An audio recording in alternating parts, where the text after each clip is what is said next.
Hello. Oh my god, I'm sorry, I have to turn this down. It's so fucking loud in my ear. I'll turn it up for you guys in just a moment. There you go. But hello everyone, I'm back with an art stream. I did promise that I would stream the progress I'm doing when it comes to the thumbnail artwork with the Objection.lol case, so here we are. One little problem though, I usually do these art streams, I usually start them with the colouring. Oh, hello! Hey, I'm doing well, thank you. It's good of you to join. It's great. Hope you're doing well, and I hope you're doing well with finding those Pokemon plushies. But anyways, usually when I start these art streams, I already have done the outline for the characters. But as you'll see right here, no, I haven't started the outline. So time to get on that. Alrighty then. Enjoy the Ace Attorney music as I begin this. It's been a while since I've done digital art, so excuse me if I need to catch up on stuff. Is that thin enough? I think so. There we go. Alright, so if you guys don't know, not too long ago I did a stream of an Objection.lol case, which is fan-made Ace Attorney cases, and it was themed around a lot of stuff. There's, as I'm going to title it, there's ghosts, time travel, trauma, and chickens. Just trust me on that. So it's gonna be a three-part video. There's gonna be 3 videos. The first part will be just the trial, which is where these chibis will come in, or will be for the thumbnail art. The second is my thoughts on the case, which I will discuss here, but I do want my own video for that, because the moderator themselves actually left a comment on my my stream. Like, the creator of the case left a comment on my stream and gave some insight onto how everything was. And the third video will be the aftermath of the case, because the blog, which is where the case stems from, has kind of blown up. And I mean that in the best way possible. Like, legitimately, I mean that in a really good way. Things are chaos at the moment. Like, absolute chaos. Oh wait, this is... I'll let it slide. So yeah, that's why this is Ace Attorney themed. I will mainly be talking about the Objection.lol case itself, but I probably will talk about just some general Ace Attorney stuff as well. I guess specifically the Great Ace Attorney Chronicles, as that's where these characters are from, and that has been, I guess you could say, the brain worms as it is for the majority of, well, since, oh, how long has this been released in the West? For over a year now, so it's been on my mind for over a year. Oh my god, imagine if you were like one of the people who could speak Japanese or played the original translation, and like, that thing has been on your mind for over 7 years now, I think, because the first game released in what was it, 2015, and the second one was 2017. Oh my... Okay, so, context, there's a big cliffhanger at the end of the first game. Imagine having to wait 2 years just to figure out what that cliffhanger was. I won't... Actually, this isn't a spoiler-free stream, so I probably will say what that is later. But for now, let's just say... holy shit. Yeah, it's a doozy, that cliffhanger. And I'm so glad that in the translation, or the Chronicles, you could just jump straight into the second game without having to wait. Which is nice, because if I had to wait, I don't think I could. I think I'd just cry.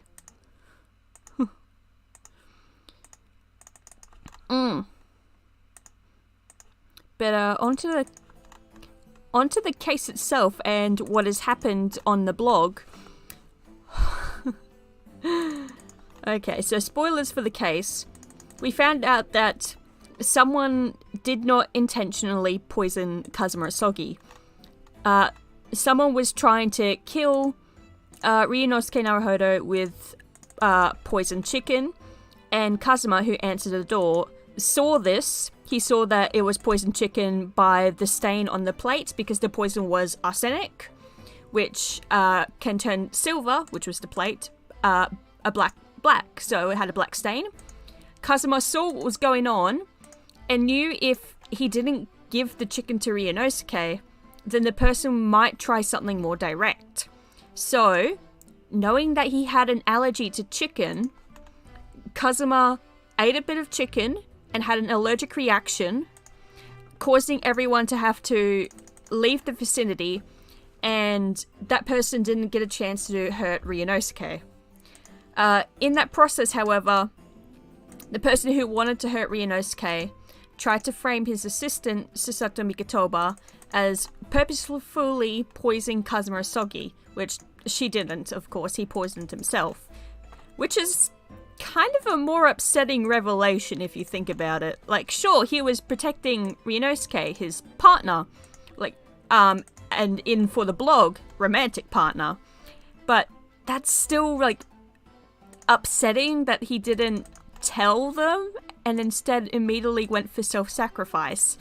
And that's been the big thing on the blog lately. It's been a doozy, let's just say that. I think at the point I'm streaming this, Ryunosuke and Kazuma were trying to have a talk, and it didn't go down too well. I was helping. I was, because you can ask questions for the blog, I was technically helping, but it didn't go well. We'll just say that. So right now they're kind of just they're both kind of taking a break from one another. Not like broken up or anything, just giving one another space. So I do wonder where when we're going to get back to them talking and what's going to happen after that. The blog itself is like a big community roleplay, I guess you could say. So we will ask questions or nudge the characters to do certain things, and the moderator will of course respond as the characters, and then we see what way that goes. I kind of chewed Kazuma out for being a bit of a dickhead to Ryunosuke, because, Ryunosuke's worried.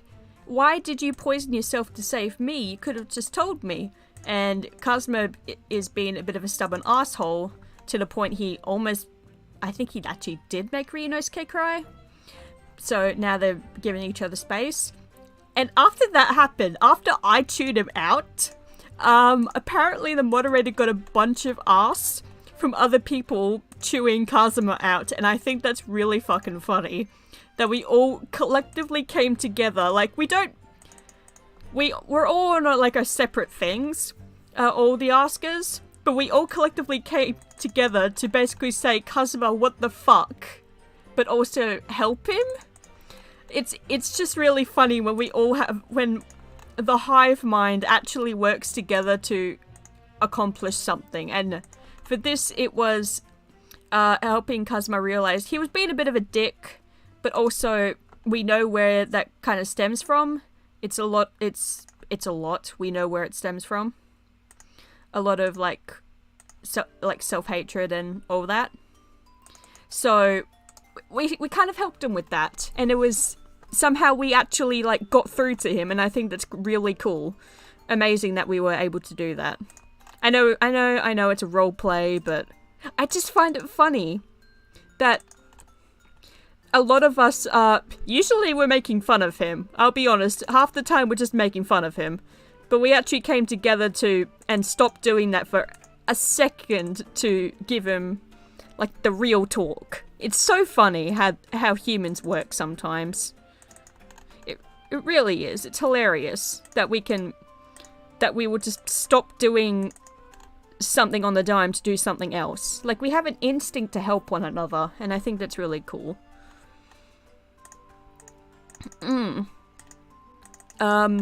So that's how it's going with those two. Another thing is, Barrick and his brother, Clint. So, Clint was thrown into what we call a dissociative fugue. I don't know all the details for that, but basically he thought he was someone else for a little bit of time because of, well, traumatic reasons. I think it's to stop himself from remembering certain traumatic things. Don't quote me on that. I can't bring up the reference at the moment, but I think that's what it is. And I do remember, what was it? Kazuma accidentally caused it. He accidentally caused it, so he and Barrick weren't on good terms for a little bit. Because, of course, Barrick was pissed at his brother, that something happened to his brother. But Clint's back, he's out of the dissociative fugue, and he actually doesn't hold any ill will to Kazuma for doing that. Because, you know, look, we all make mistakes, and in the end, he's fine. But I think also he wants to talk to him. Like, he relates to Kazuma a lot, especially after hearing what he pulled, like taking the poisoned chicken. So he wants to talk to him. This is Clint, by the way, which I'm actually, oh, I didn't change the layer. Oh fuck. Oopsie daisy. Give me a moment. Oops.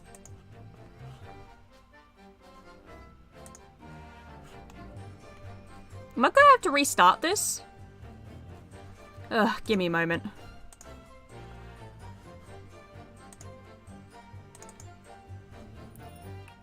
Yes, proceed. There we go. Okay.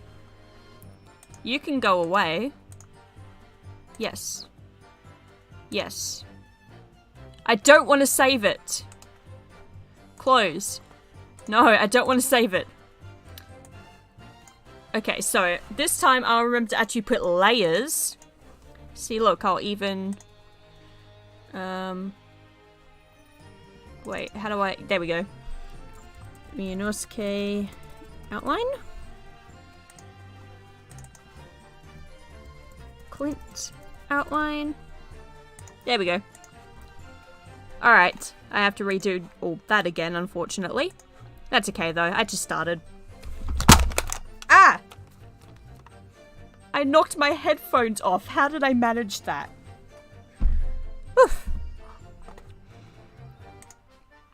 Okay. Let's restart this. Luckily, as I said before, I didn't get into it that much. I just started, so this should be fine. But, where was I? I was talking about Clint and Kazuma. Yeah, Clint wants to talk to him, and I think he just wants to talk to him because he relates to him, and maybe he'll open up to him a bit more, which hilariously is exactly how Clint fell into his dissociative fugue in the first place, because Kazuma thought, hey, I relate to him a fair bit. Maybe if I talk to him, he'll open up a bit.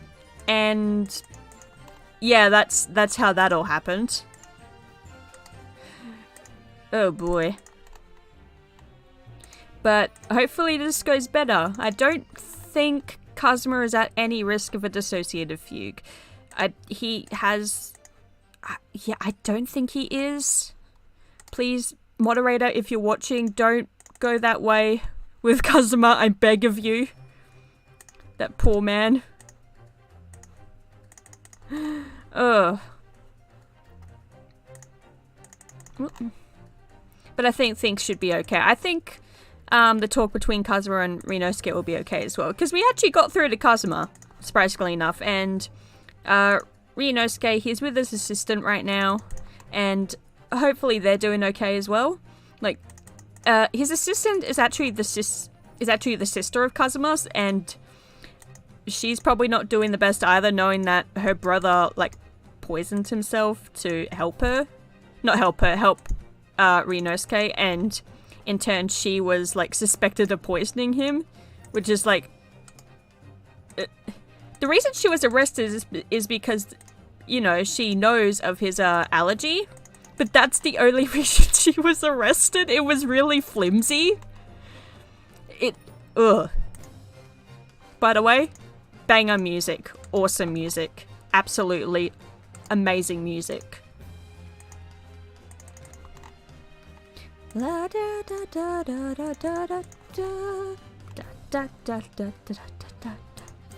I love this. This has such a godly soundtrack. The song that was playing at the very start of the stream was Kazuma's theme song, who's got one of my actually I would say it's my favorite character theme song. Clint has I'd say Clint's theme song is really good as well. He technically doesn't have one, but the Reminiscence theme in the second game is really fucking good. And I deem that his theme song. It's just so haunting and like sad, and it's so good. If it comes up, I'll tell you guys, because it's such a good theme. It's probably one of my favorite Reminiscent themes. I think the reason I like Kazuma's theme so much is because of how much it changes throughout the story of the game. Like, it could suit so many different things, and it goes from, you know, this person is someone I look up to, someone who is absolutely amazing, to something tragic. We lost this amazing person. To relief, this amazing person is back, and he's here. He's not dead. And then it goes from this amazing person I once knew. Is it still him? He's changed. It's so good. Another good song on right now. Partners! Not Ryunosuke and Kazuma, but Herlock Sholmes and Yujin Mikitoba. Another beautiful music. I love this game so much. So fucking good. It's so underrated. More people need to play it. We need more stuff for it. Please. Whew.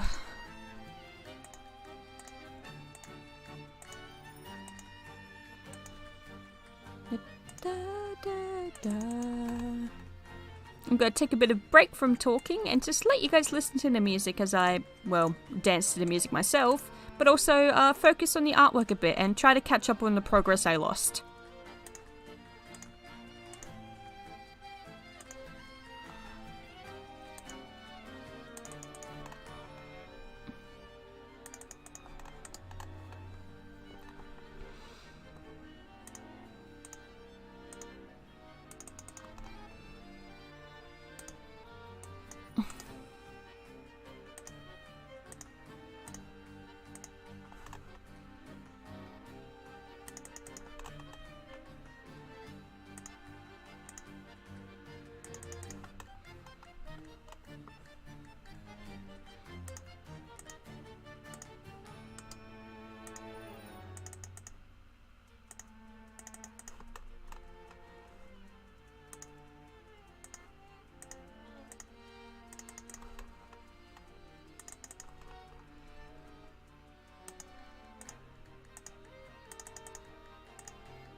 I don't know what to do with Clint.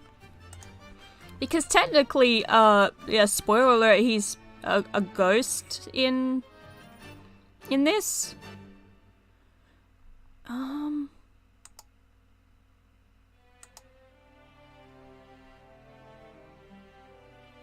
gonna do a light grey for now. So I can... Oh, also the unfortunate thing is with the microphone I'm using, I don't know why, but it made the screen black, and then when it came back, it's like there's a filter over my computer, so I actually don't know what colors I'm using right now. Unless it's like a really bright and bold color, and it sucks. Also, I'm sorry, I love this song, like, truly. But it makes me really fucking emotional, so I'm skipping it. Did we really just skip to a song that makes me emotional again? An ode to never forgetting. Fuck! So many emotional songs. Okay, we're gonna let this one play. We're gonna let this one play.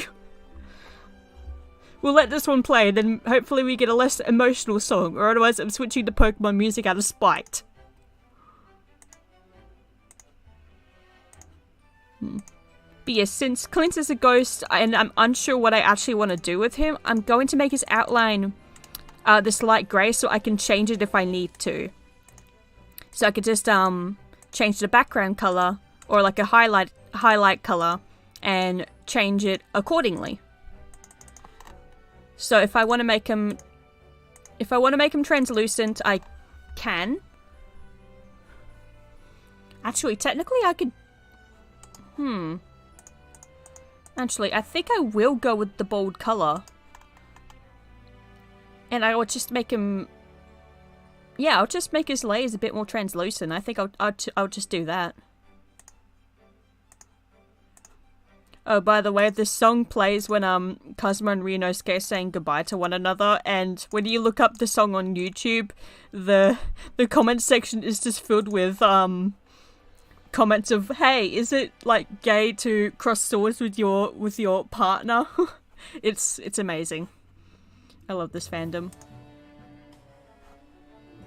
What song's this? Each one's path. Oh, when does this play? I think this plays at near the end as well. Or like right after the trial. Well, I don't really remember when it plays, so it doesn't make me as emotional as the other ones. It's weird though, because all of these are from the second game, and I've put this list on shuffle, so they shouldn't all just be playing at the same time. Come on, list. Don't just play in order. Well, it's not playing in order, but whatever.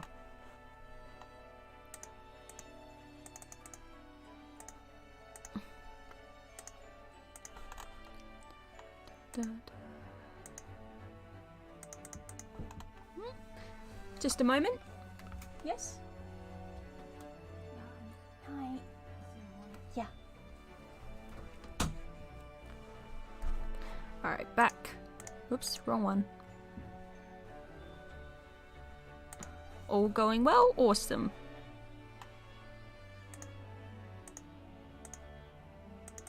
This is a really nice song. If it does play after the trial, it's a really good song to end off on. Like, we just went through hell and back in such a awful, awful trial, and so many awful truths were revealed, but the truth came out, and we will come to accept it. We will come to accept it later down the line.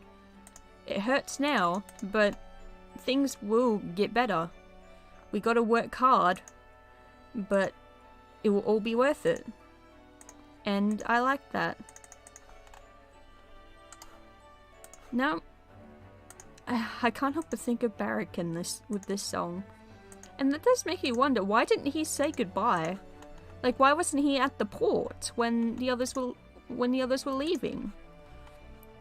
Because he calls them his friends at the very end. I guess he's already been put to work with everything going on, and I guess that makes sense. Like, that poor man. I hope we get another game so we could just see more of these characters. Like, the fan works are absolutely amazing, and I love what they delve into. But it would be nice to see official stuff again. I hope with the Western release, it shows how much people love the game and how many people want more of it. It wasn't released in the West for 5 years, but that wasn't because of disinterest. It was because of a copyright issue. Because Sherlock Holmes... Oh, what's this? Oh, it's that song. It wasn't because of it was because of a copyright issue. The character Sherlock Holmes, he's called Sherlock Holmes in the Japanese version, which is, you know, obvious. But that's why it couldn't come out in the westernized version, because Sherlock Holmes is a copyrighted name, and while you can use it in Japan, you can't in like lots of Western media unless you have that copyright, which they didn't. But you didn't need that for when it was in Japan. So they couldn't translate the games because of that until they changed it to Sherlock Holmes for the Western release, which is a character in, I think it's the Arsène Lupin books by Maurice Leblanc, but it's not Sherlock Holmes, and thus it could be considered a parody instead, and that's why it took so long for the game to actually come to the West. And I find that, honestly, an Ace Attorney game not being able to be translated or like come to the West because of a copyright issue is one of the most Ace Attorney things ever. And it being caused by Sherlock of all people is even funnier, in my opinion.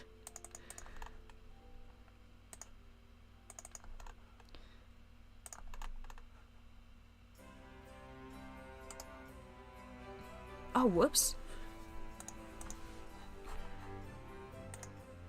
Is this another... Oh my god, this is another song. From the fucking end of... Yes, we won the case. Yes, the last great victory in London for the game.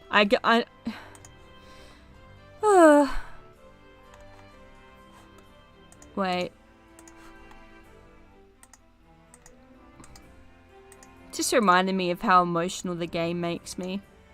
It's such a good game. Like, if you've never played it before, I really recommend that you play it. I know I'm spoiling things out the wazoo here, but if you're like me and completely forget stuff that's been spoiled to you, then you'll be fine. It's a road trip of emotions, but it's one worth traveling. It's a really good game. It really is. It's fantastic.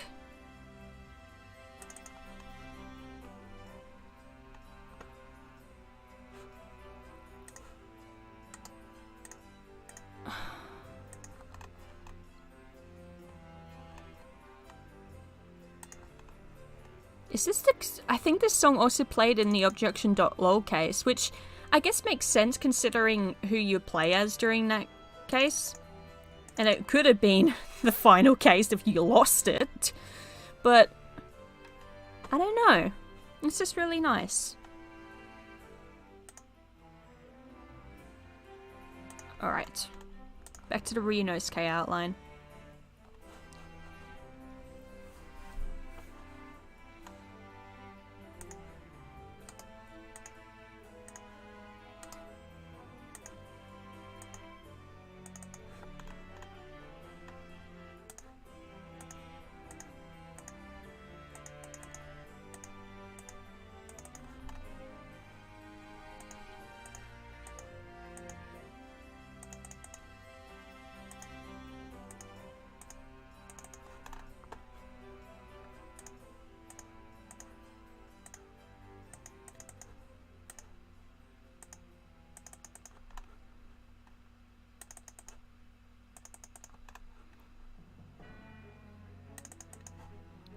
What song is this? The Gate to the Truth. At least it's from the first game and not the second one. We need to get off that roller coaster of emotions. Although if it started playing Nocturne right after I said that, I think I would have cried. I am very tired. I have been very tired today. So that wouldn't have surprised me.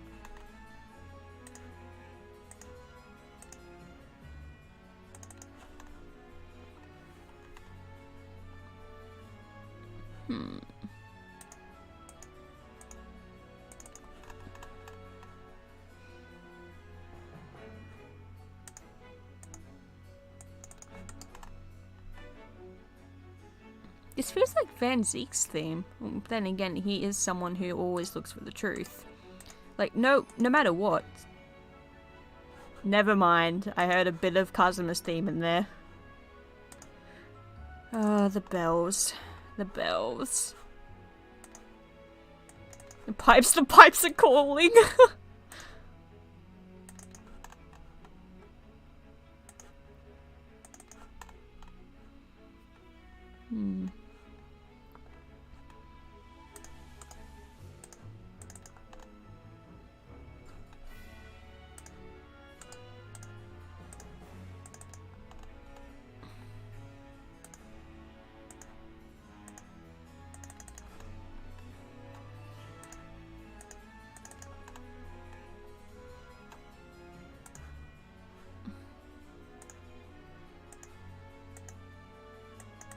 It feels like a dance of like Kazuma, like mostly Van Zeke's theme and a lot of Ryunosuke's, but there's like a hint of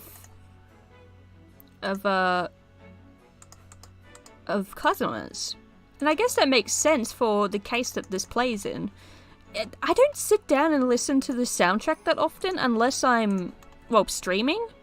But it's just something that I'm now like thinking about. I would love to do a video on the soundtrack of this game. I actually really want, like, out of all the songs I really want to talk about, I want to talk about Kazuma's theme and how it like changes throughout the game. But I think just talk about the soundtrack in general and how deep the meaning is would just be another nice video to do, honestly. Is this the repeat or nope, The Great Pursuit. This is one of the most satisfying songs in the game. I won't spoil it for you, but you feel backed into a corner and you feel like you can't do anything, and then suddenly you can do something. And it's so satisfying. It is so satisfying when the song starts playing. Like, you're there, you can do it. You can do it. You can close this case. You can finish this. The truth will come out and there will be punishment. So good. Just one last push and it's all done. This game, man.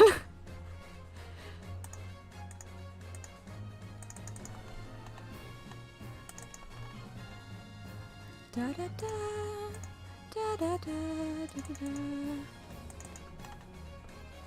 This would definitely be a game. It's one of those games I'm always recommending to people. Like, if there's one game I always have to recommend to someone, it's this game. Like, it's so good.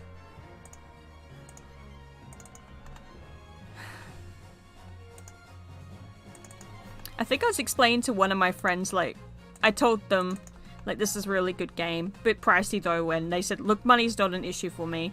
And I hope they do eventually play it. I think there's a lot of dialogue that they will enjoy because, well, they have the same mindset I do, aka a dirty one.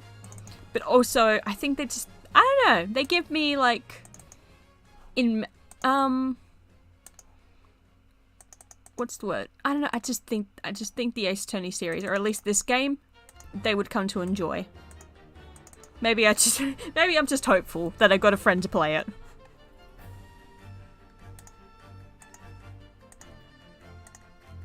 Why is it just songs from the second game? Come on, give us like Sasato's theme from the first game. Oh well. Guess it doesn't want to cooperate today. Does that look okay? Yeah, that looks fine.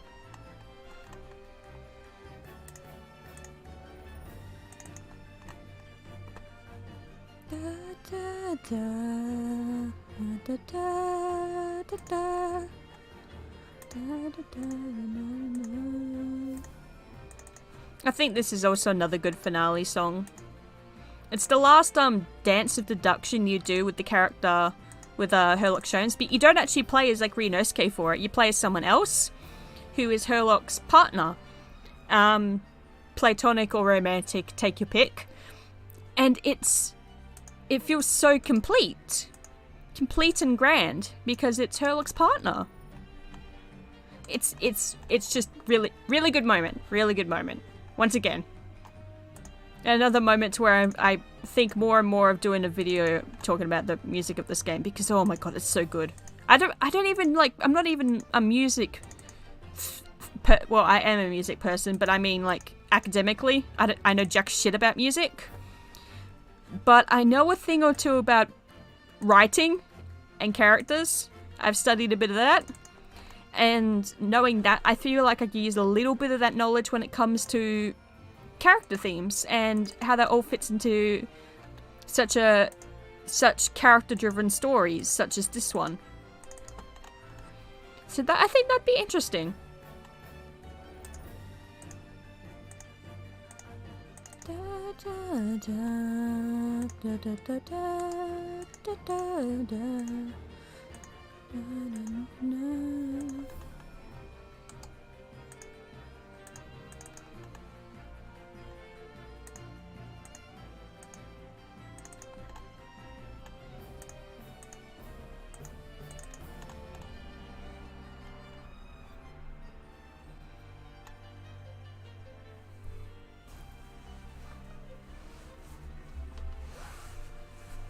I should probably pull my seat in.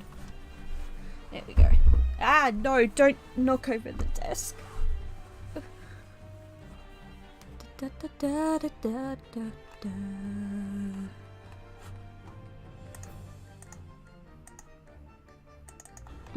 Fuck.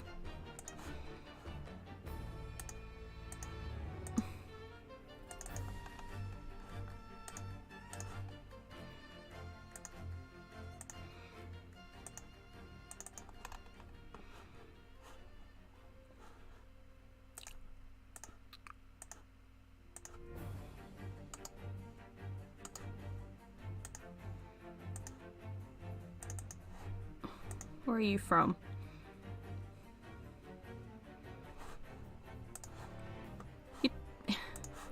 The soundtrack, it really likes the second game today, and there's like more songs from the first game in here. I'm sure of it. Wait, let me count. Partners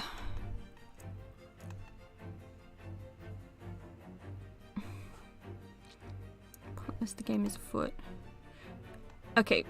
Oh my god, there's 69 songs in here. Nice. Okay, we got 1, 2, 3, 4, 5, 6, 7, 8, 9, 10, 11, 12, 13, 14, 15, 16, 17, 18, 19, 20, 21, 22, 23, 24, 25, 26, 27, 28, 29, 30, 31... 30, yeah, there's 31 of the second game. And looking at that. So 38 of the first... Oh, wait, that's actually more balanced than I thought it was. Okay, that makes a bit more sense now. That makes a bit more sense. It's not really... I was expecting more first game songs, but then again, maybe it's just because I'm used to the first game songs, even because they appear in the second game anyways. Like some characters' theme songs, like Sasato's or Kazuma's. That might be why I was expecting more.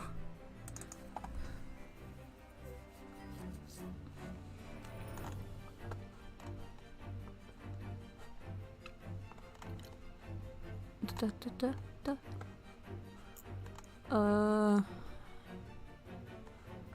I wonder if we'll ever see Cosmo wear his headband again. That's like a genuine thought of mine. Because it was taken off of him when he apparently died on the steamboat and was tied around Kuruma, his family's katana. Because they're a family of samurai, I think? His song is called Samurai with a Mission, after all. And, this is his, hachimaki. That's what it's called. He wore a hachimaki. And I just wonder, like, is he ever gonna wear it again? Because it's still tied around Kuruma. Even after, like, he, is seen to be alive again. I guess it's just not a part of who he is anymore? I don't know. Okay, here. This is Clint's theme song. To me it is. This is my absolute favourite theme from this game. I love this song. I'm gonna let you guys listen to it.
Can you guys see why I love this song so much?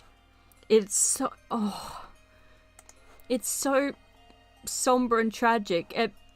An awful truth has just been revealed to the court about Clint Van Zieks. Someone who was so highly...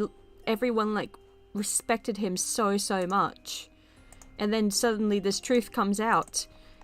And especially his brother, who's at the trial, I swear you can hear his heart just shatter as the truth of his brother comes out, and it's...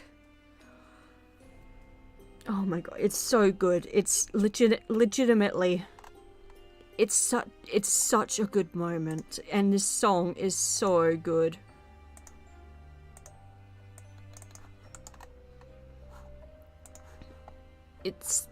It's just dripping with tragedy. I love it so much. Tragedy and realization that things weren't as they seem.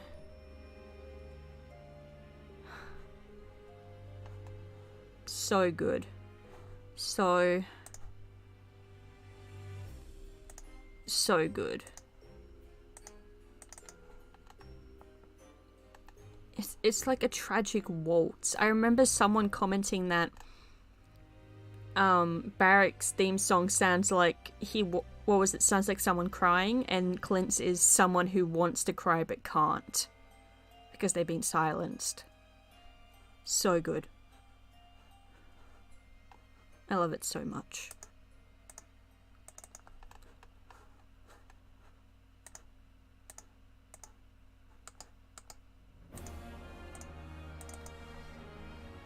This is the final trial, I think.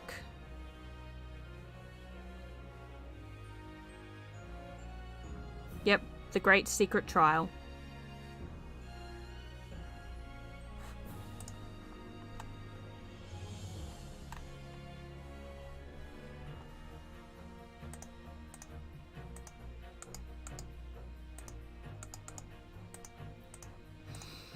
Oh, the final 2 cases of the second game.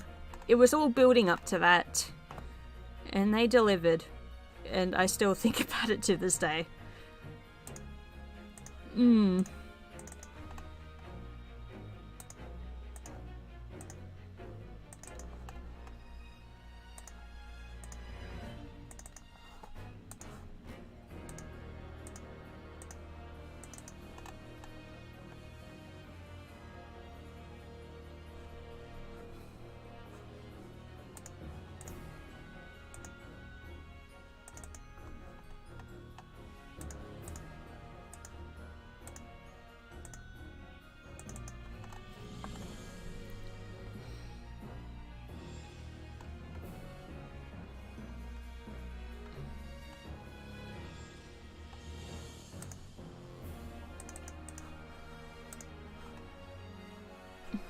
Oh, okay, I did thin lines for that.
So good!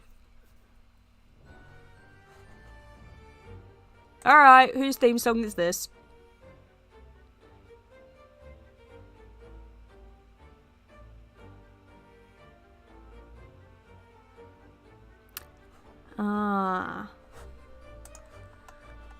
Yeah, I don't remember, like, where half the songs come from. Unfortunately. Unless it, like, really stuck out to me, then I probably won't remember where it's from. Or, like, what specific moment it plays. Unless I see the title of it.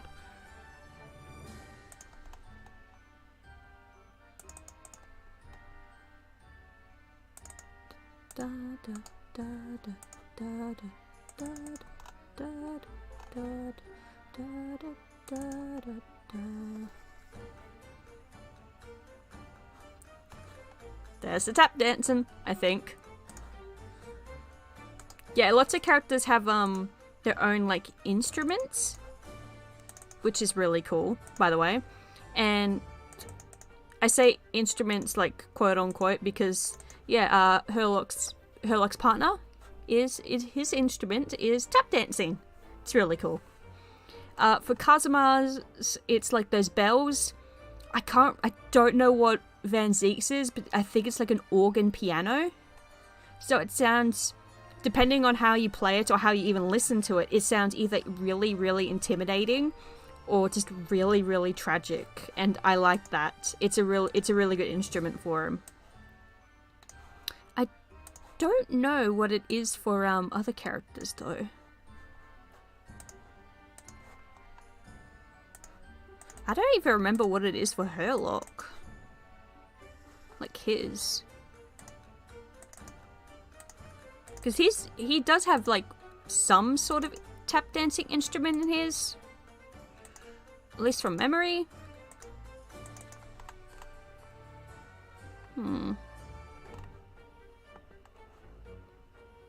Did I put that detail in? Yes, I did. Okay.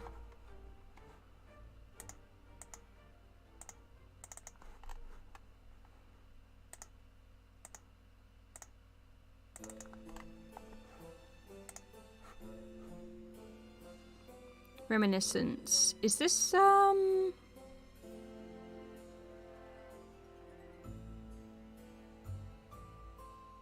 Bonds forged in travel? I don't remember this one.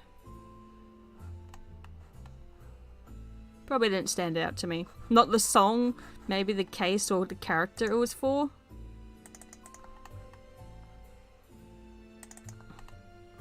Which is probably saddening now that I think about it. Like, this game has an amazing soundtrack. It's probably one of my most favorite gaming soundtracks ever. It's just absolutely just raw with emotion. But I don't remember all of it. I'm just one of those people, unfortunately.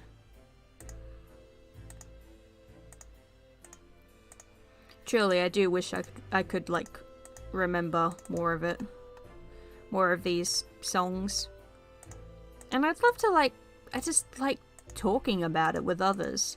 I do hope that some people, some of those people who played the Objection.lol stream case, or even just watch the stream, I guess, come along. Because I would like to just talk and discuss with them as well.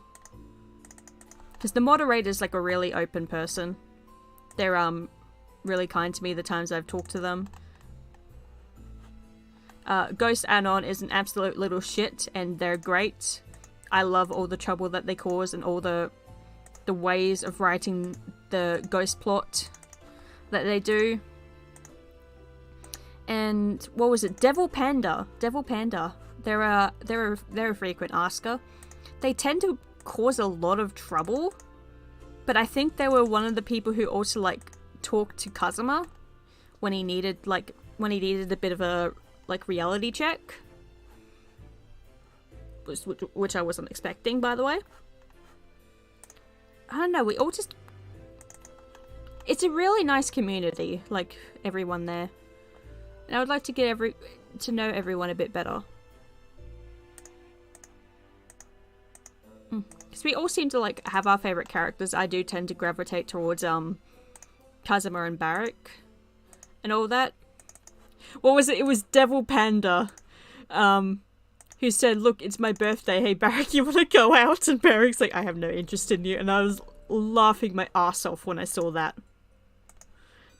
I was extremely tempted to ask Barrack out myself just to see what he would say to me. Or if he would be just as blunt.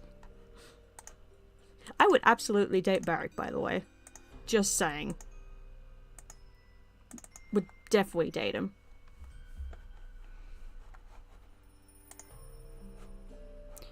I don't know what song this is. Oh my god, it's from the second game again. What's that? Surrounded by Nothingness. When the fuck do you play? Scary.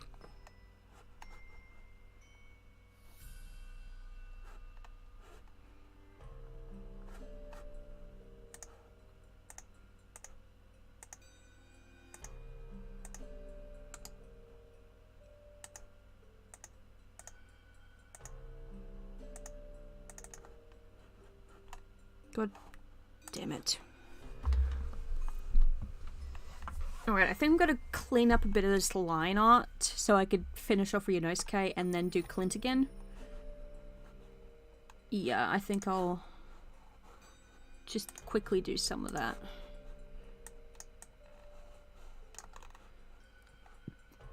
Just so it'll be a bit easier.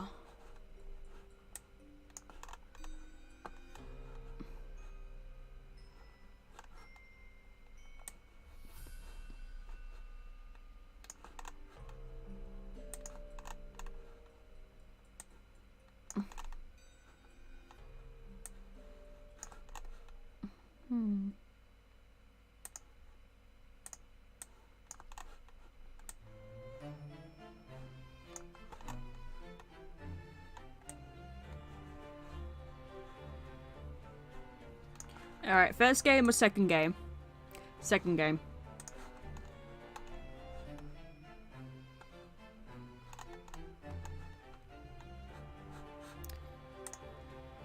Oops.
Why is...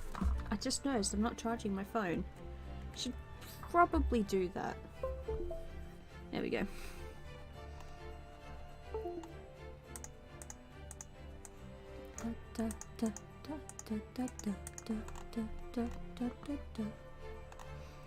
I hope I can at least get to like the coloring before I end the stream, because it is late here, but at the same time, oops.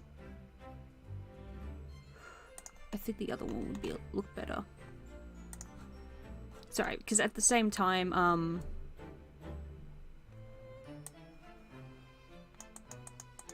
what was it? I am tired, but I also I just want to talk. It's been so long since I've done an art stream. Oh, I'll fix that in a moment. Another theme I love. Kazuma's theme in the second game. It's so imposing and different from the guy we knew from the first place, and I love it so much, and I love the build-up. I'll shut up.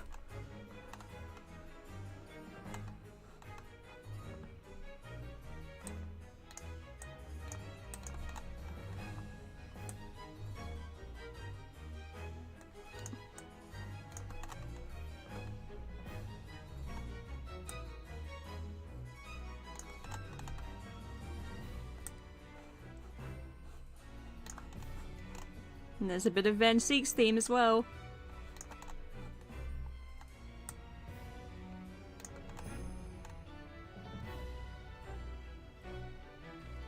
Oh, so good! I love it so much. And it plays like a decent chunk during the second game, like the two last cases. So it really solidifies like, this isn't the person I knew this isn't the person I know, is it? It's so good. It's just so, it's so good. It's so good. It's so good and so tragic. Like whoops, that's my eraser. And so tragic once he realized like where all this stems from. Like he came to London to find out the truth of his father's death. And that's why he was so determined, because he knows he's been lied to his entire time. And there is another motive to why he went, but I'm not going to spoil absolutely everything. But it's something just as dark. We'll say that. Maybe not as noble. Depending on how you look at it. Because some people might see it as noble. I've seen a few people saying that they agree with what Kazuma was going to do, and I'm like, okay then. Okay then. Each to their own.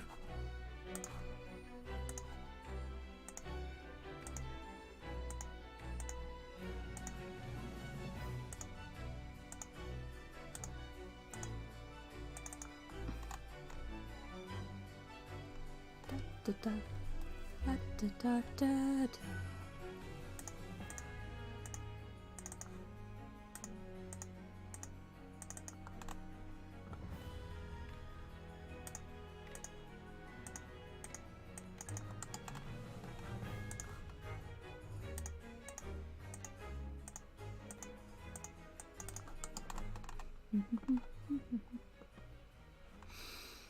Oh, so good. So good. So good. Oh my god! And it immediately jumps into his other song. This is when it's revealed that Kazuma, he wasn't dead. He was thought to have died in the first game, but he didn't. And this is how he returns. It's triumphant and so comforting to know that he didn't die. And also, what was it? The dialogue between him and Ryunosuke, especially like how Ryunosuke's holding back tears. Oh my god. so good. It's amazing.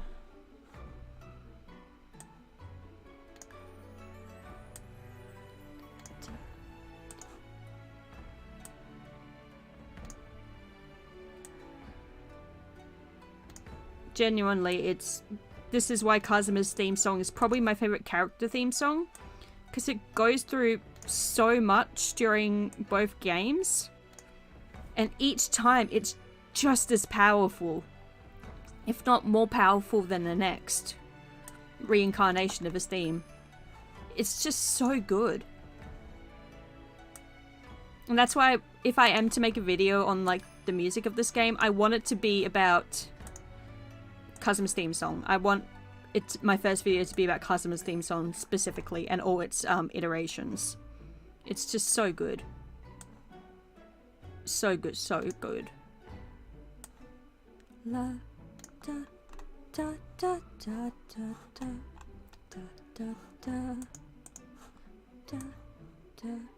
I think it's also because of how iconic it is, because it plays so much during the first game and not a lot during the second game, from what I remember, until it's revealed that he's alive. And then it comes like full force. His theme song is like really integrated into the game again. And I think that's why it's so iconic, because it was played so much during the first game.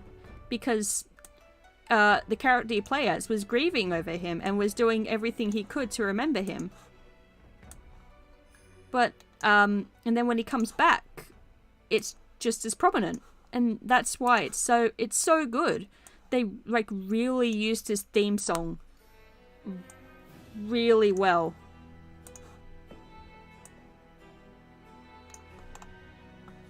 Ooh, I think I know what song this is. 17. Yes, the Professor. I won't say anything else. But this is the theme of the Professor. Who is he? That's for you to find out in the game. I think I've said enough. But that, you have to find out yourself.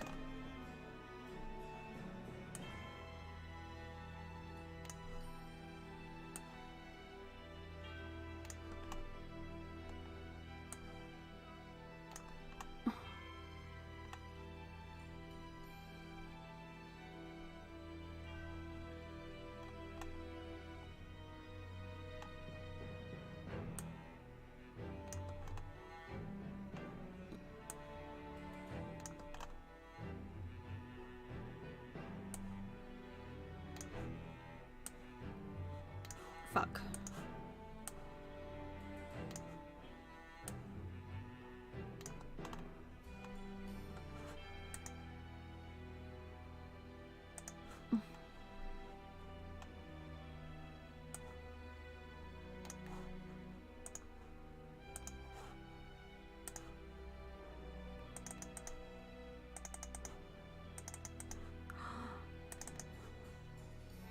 I just found out something new about this theme. I'm not gonna say what. But I just heard something new that I didn't realize was there before. I knew one bit was there, but the other bit is... Ooh, this is gonna be fun to talk about later.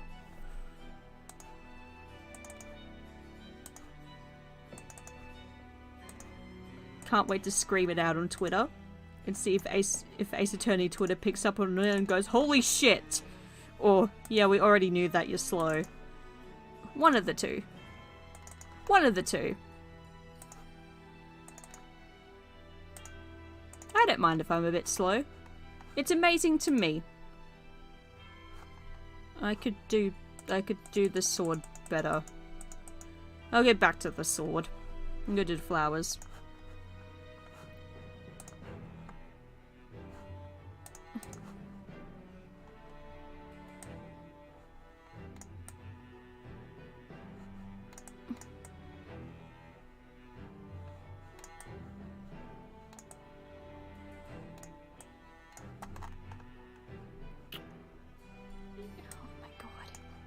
I'm so glad that I figured that out. Oh my god, I can't wait to say this to my friends.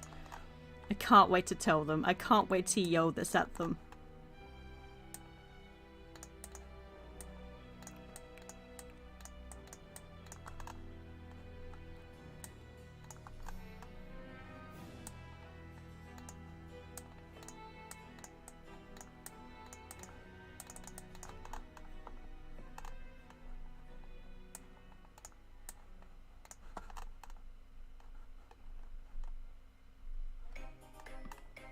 Oh, here comes the meme song.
Why is a typewriter sound so good as a fucking instrument?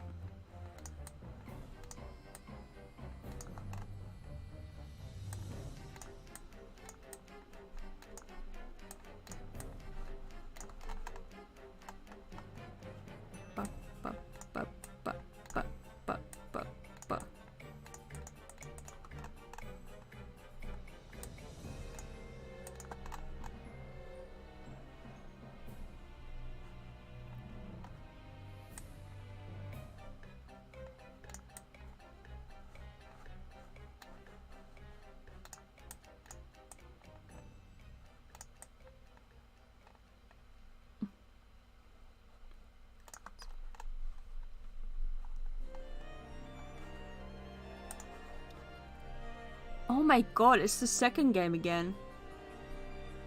Ah, hello Dr. Sith.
Okay.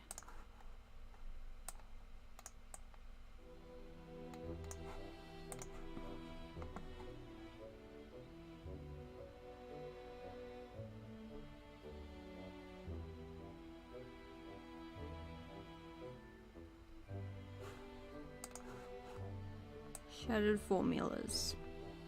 Thought I had a bit of Cosmos theme in there.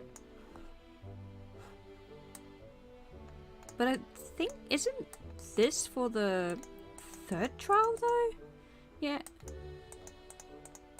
Or maybe it's... Or maybe it's for the first... It could be for the first one. Oh, I never thought of that. I need to play the game again. But at the same time, I'm kind of scared too. Because of how emotional I got before.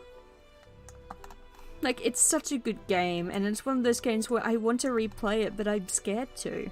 Because of just how good of an experience it was. It'll be fun to replay it knowing, like, what will happen in the end. But... And that makes it a lot of fun, but oh my god. Like, it hurts my heart as well. I would say I'm a pretty emotionally strong person when it comes to, like, real life stuff, but that might be why I become so emotional with fictional things, because I let myself go. Because I know it's not as important, if that makes sense. Like, obviously, fiction is incredibly important, but if I had a friend who really needed me, I'll be as strong as I need to be. But with fiction, I'll let myself cry, if that makes sense.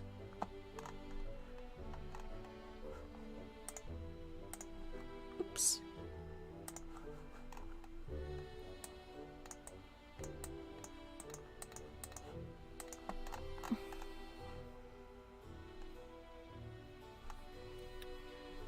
I think that's the base of the Inosuke done. Awesome, I'm going to get to Clint now.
Another song from the second game. Madame Tuspel. Such a good witness, honestly. Like, not only is she really unique, but she's also really cooperative.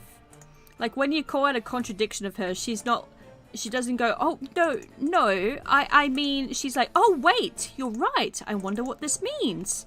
And she'll give more details so you can find the truth. Like, she is genuinely such a good witness and I love her. Thank you for helping. Also, I love how, like, evil her theme sounds, but really, she's just eccentric. She's a really lovely lady.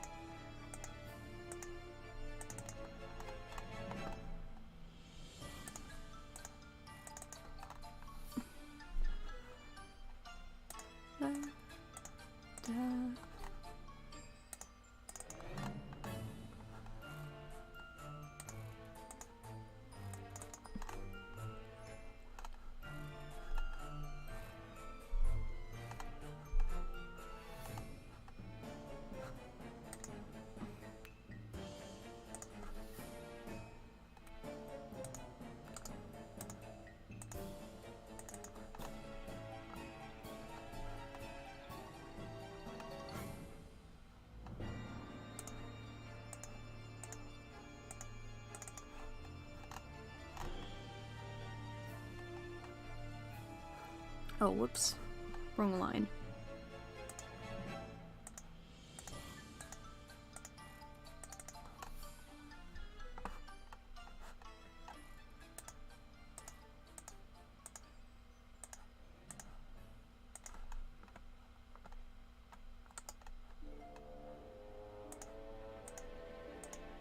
I know this is the second game because this is the, like the haunted house or whatever. I can't remember what it's called, but it's where all, like, the waxworks of all the different, like, big crimes that have happened in London are. Like, I'm pretty sure there's one of, like, Jack the Ripper there.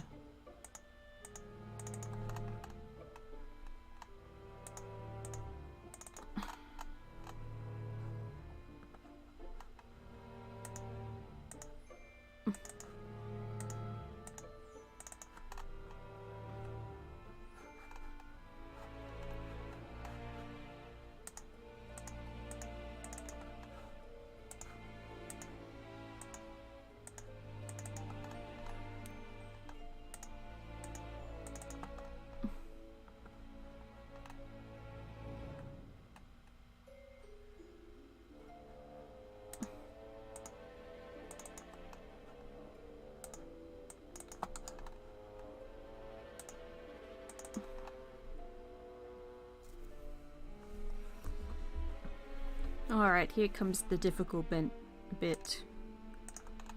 Clint's fucking clothing.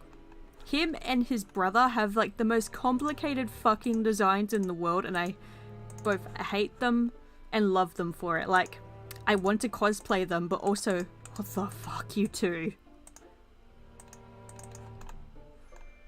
You two are lucky that I like your characters. You two are extremely lucky I like your characters, or otherwise I wouldn't draw you two.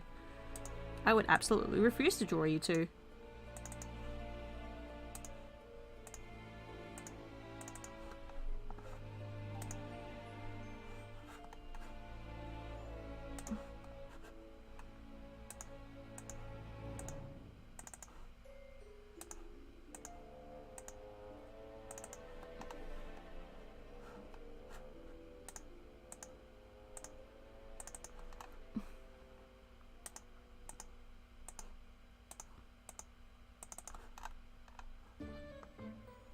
Oh, Albert's theme! Oh, I love Albert. We need to talk about Albert more.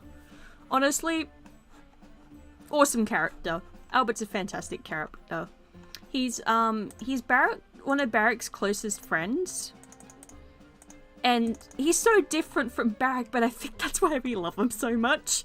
He's so eccentric to Barrack just being a really, like, oh god, how would you explain Barrack?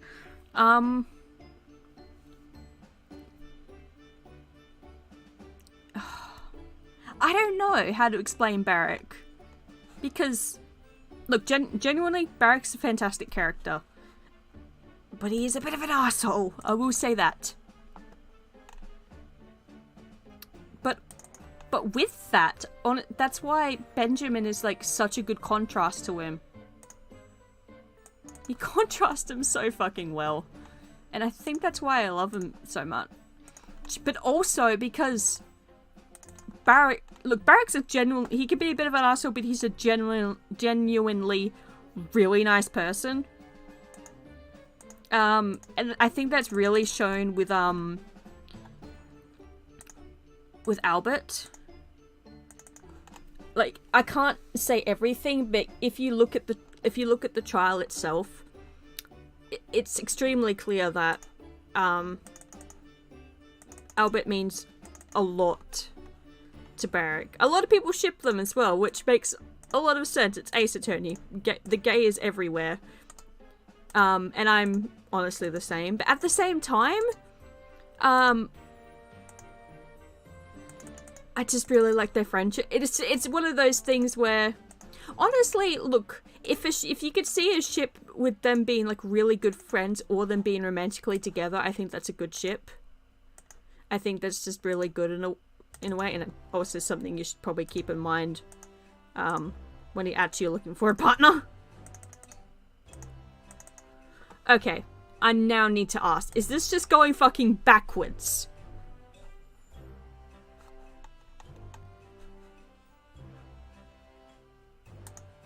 Wait, I need to play this song again.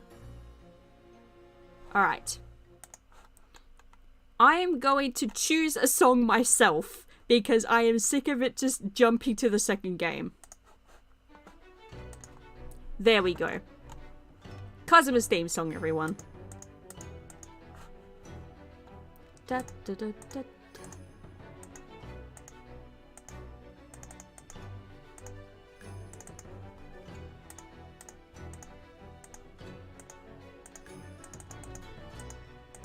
La da da da da da da. Ba ba ba ba ba ba ba ba ba ba ba ba ba ba ba.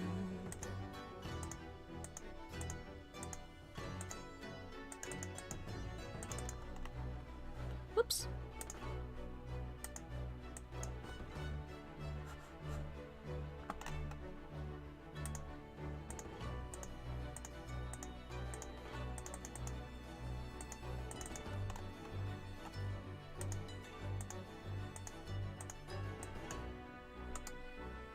This is one of those songs where my stomach actually hurts right now because it makes me sad, but also I love it so much.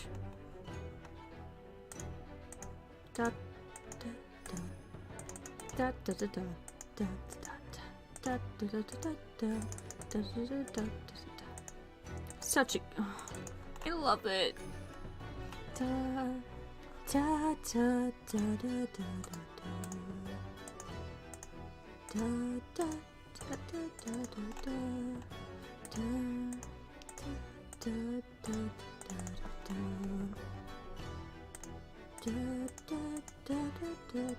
da da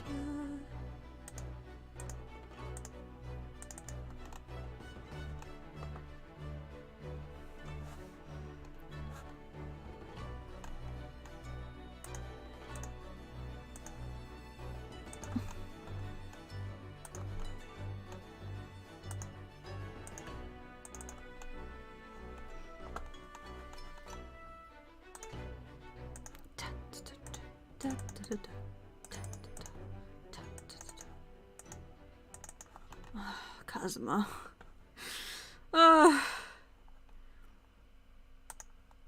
Honestly, extremely interested to see how the plot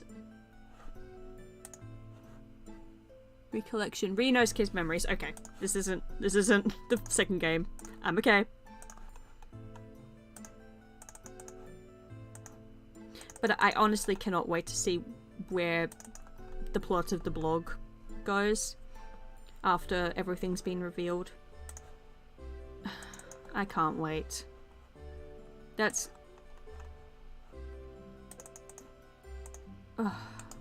I can't wait to see the, like, resolution. I think things will be okay. But you never know. I don't know how prolonged it will be. Or if something will happen. You can never be too sure, can you?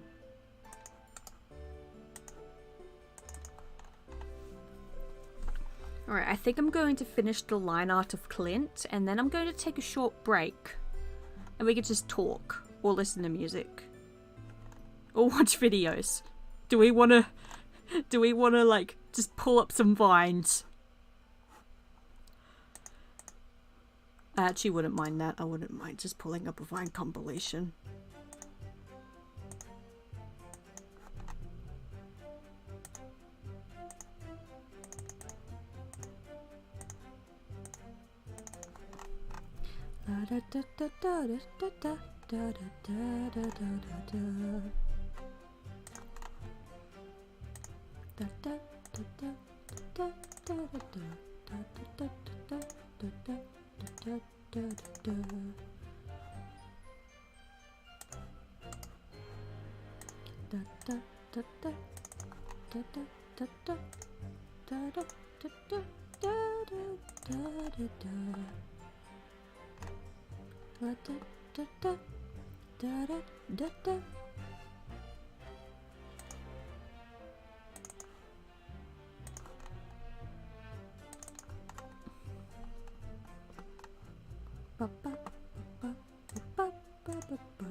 Ow.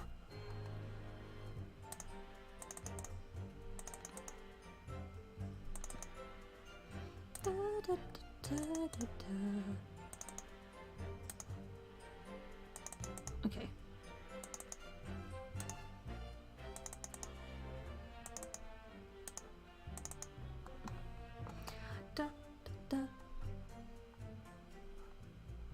Oh, his boots. I almost forgot his boots.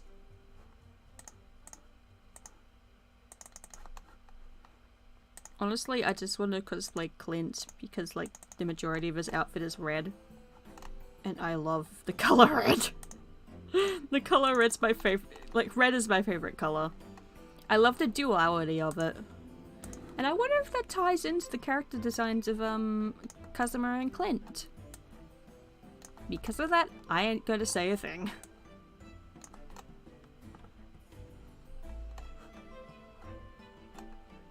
Alright. Gonna clean up a bit, and then I'm gonna take a small break, because my hand fucking hurts. Whoops. I forgot.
Oh, whoops.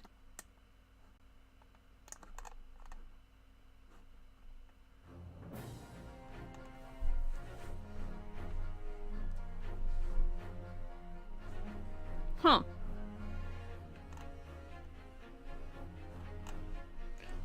I will deal with that in a moment.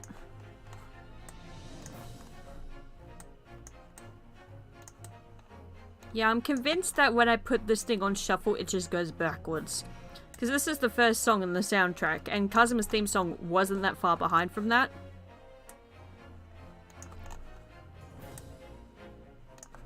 I think this is Ryunosuke's theme song. Yeah, Prelude to an Adventure.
We're gonna deal with that little bit later. For now, let me save this so I don't just exit out of it and ruin everything.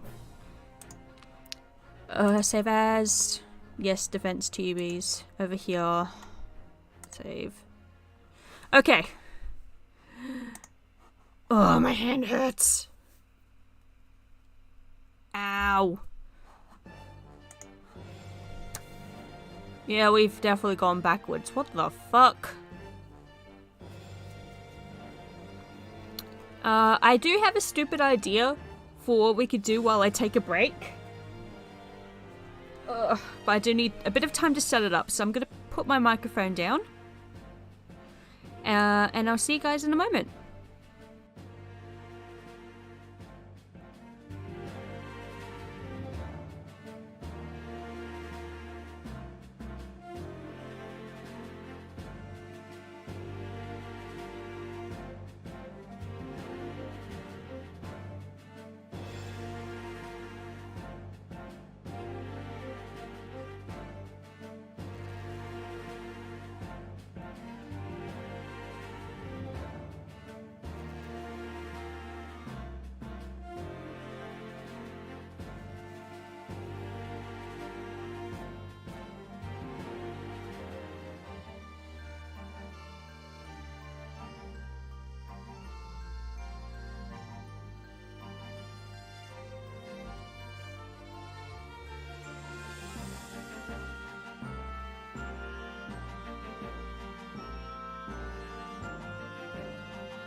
Okay.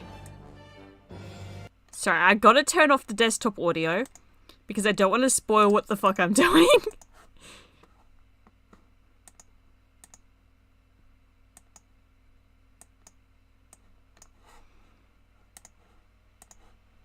Alright. I'm gonna put that to this. And, meme review! Ace Attorney's Vines. Let's do it. Wait, where are my Oreos? I'm gonna eat some Oreos while I'm here. Let's watch some fucking Vines while we're here. Why not?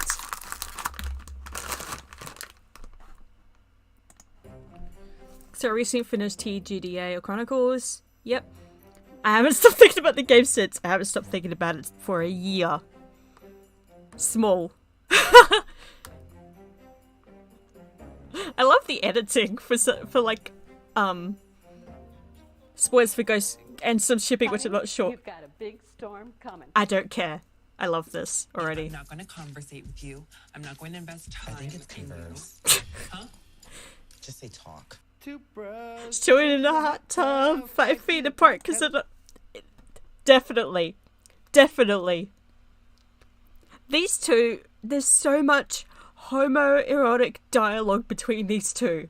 They're not straight. I'm just gonna say that. They're not gay. Have you ever had a dream Jeeps. that Oh my god. you could do so you want him to do you so much you could do anything? Sorry, it was just a hiccup your accent, Lindsay. He would though. Oh my god. Oh my, it's the issues with being bilingual.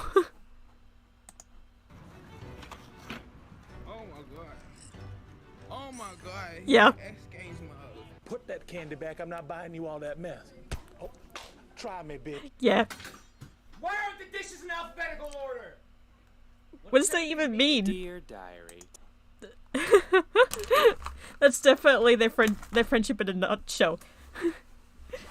That's their friendship in a nutshell. Today I couldn't find my diary, so I'm writing this on both of my Kung Fu Panda 2 DVDs. Oh, that's right. He had a fucking snake with him. That one too should have ended.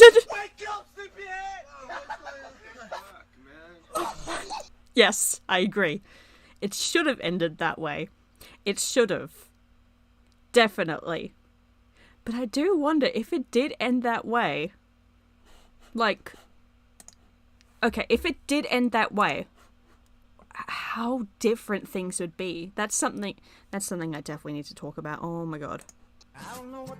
How it actually ended. Fuck this shit, I'm out. Oh god. Stop it. No. No. No. Nocturne. Hold on, her sister was a witch! And what was her sister? A princess! The wicked witch of the east, bro! You're gonna look at me and you're gonna tell me that I'm wrong? Am I wrong? She wore a crown down in a ball. Grow up, I know. Grow up. Get educated.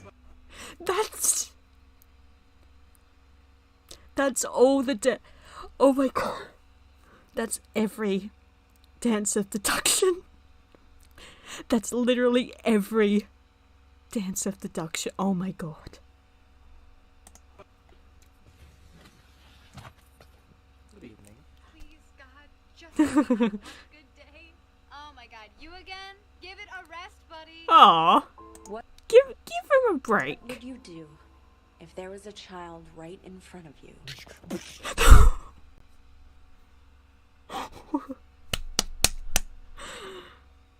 Fucking Magnus.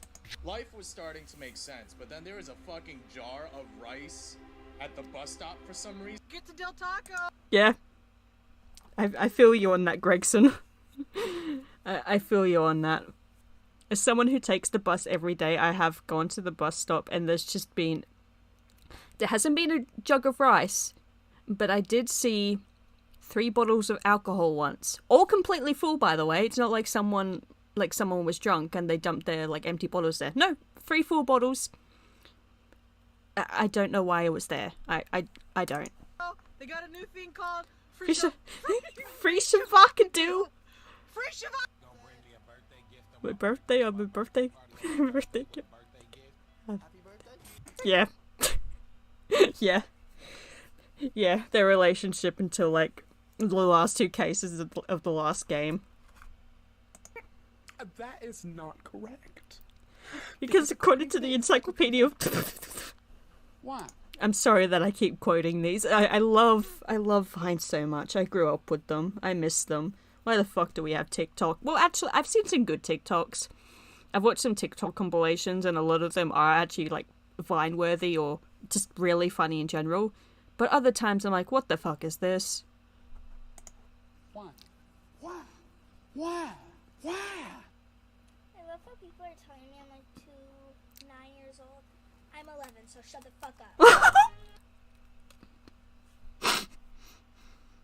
Who would? I was choked on my biscuits, you fucking would though.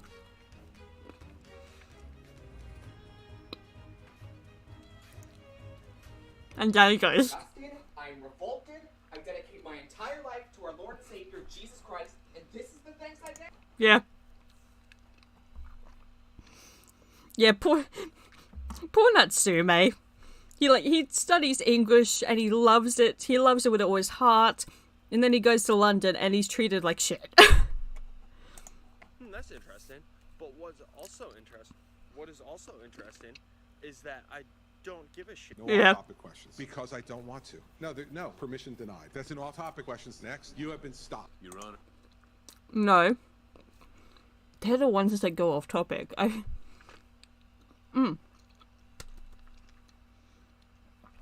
Okay. Here's some of my... I'm going to talk a bit about my AU. I actually gave Barack a daughter that he had out of wedlock. Now, his relationship with the mother is completely fine. Nothing romantic. It was a fling, if you will. But I mention this because I made it that no one actually figures out that this is his daughter. Despite, this kid just bounding up to him and maybe even calling, sometimes even just calls him father in public. But no one knows that he's actually her biological father because they're that fucking dumb. The jury is so dumb sometimes. And I'm so I made it that no one fucking figures it out except the main cast because they're the only fucking smart ones. Because, they just think, oh yeah, this is one of the more prominent male figures in the little girl's life. She probably just thinks of him as a father figure. No, that's her biological father. That's her biological father, and you're all too dense to fucking figure it out. So yeah, I just thought I'd point that out because the jury is so stupid that I think something like that could easily, like, actually happen in canon. Easily. I'm not trying to bribe you, but would you like this other half of this cosmic brownie? This man goes free. Part of waking up Yeah. is going back to sleep. Yes. I want to see my little boy. Like a hi. Want to see my little boy. Oh. Yeah. This is great. Everything about this says exactly what I am and who I am as a person. Oh, the caramel bar. Excuse me, sir. Has there ever been a robbery at this establishment? Winterbank store.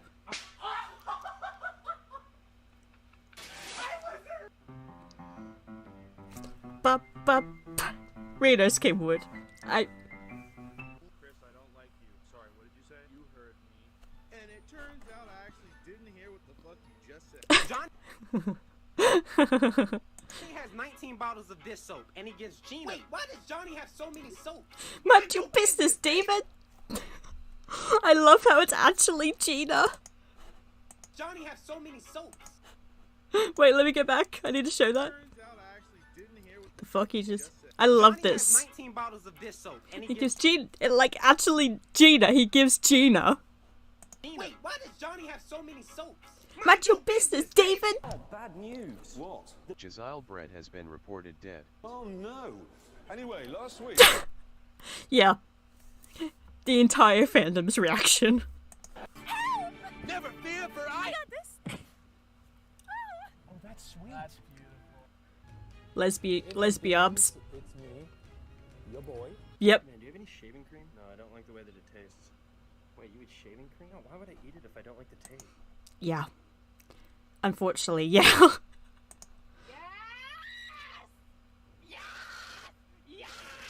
I got 2 free tacos. Me. Why is there all of them with Gregson like so fucking relatable? Why am I relating to Gregson?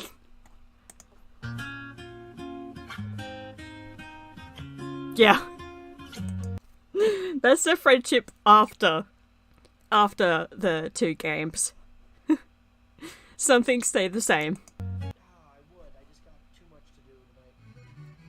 Oh, that's right. At the Wax Museum, the curator hadn't made one of Herlock yet, so he would sometimes stand in as said waxwork, for some cash.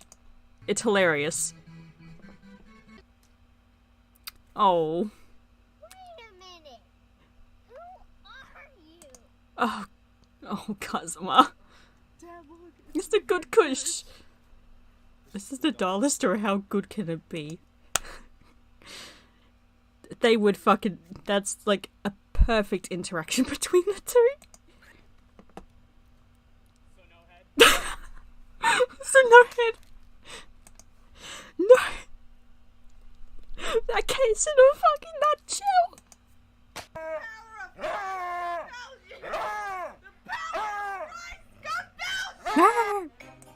Oh, yep.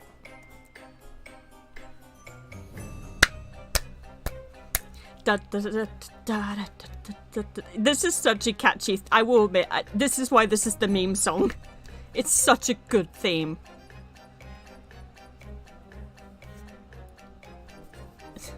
I think that's why everyone remembers the character. Because the theme is so good.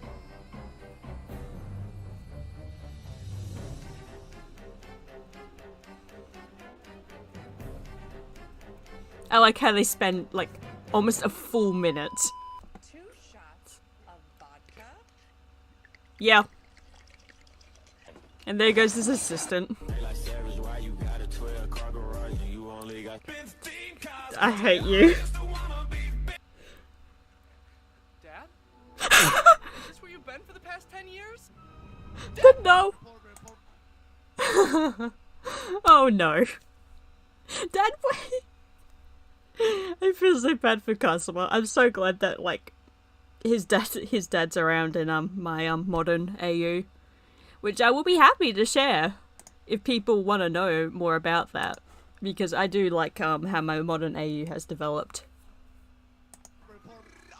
Polar bears are dying. The ice caps are melting. Yeah. Humans are depleting all the natural Making copies. Move. I'm gay. Yeah. In the workplace, being gay just has its perk. Fucking perk.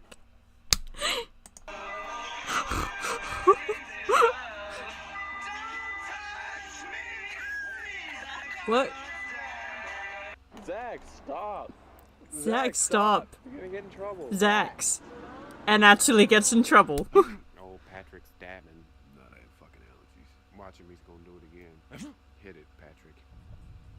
I don't remember those guys a lot. Yeah, I sure hope it does. Oh, Gina. Yep. When he realized the headband won't return. The Hakamachi. Being a custom sim is hard. No. I do. I know, David. I'm sad. I know, David. Yep. Connected the two dots. You didn't connect shit, but I've connected them. Back. That's them. Oh my god. Oh, yep. Streets back. Alright, dude. Da-da-da. I don't need friends. They disappoint me. No, you desperately need your friends. You desperately want to be liked, and you put so much fucking trust into Susato and Ryunosuke, even Barrack. You better watch out. You better watch out. You better watch out. You better watch out. You better what? Can I get a waffle? Yeah. Please get a waffle. Yeah. Their relationship, like, these three is a group in a nutshell. Brought you frankincense. Thank you. Not but you murder. Do this. No.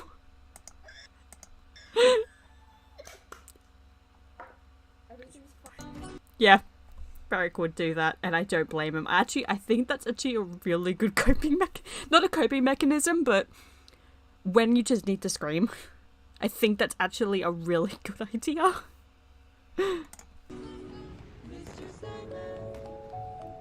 Bring me a dream. Whose man's is this? What the real question is? Whose man's am I? Yeah.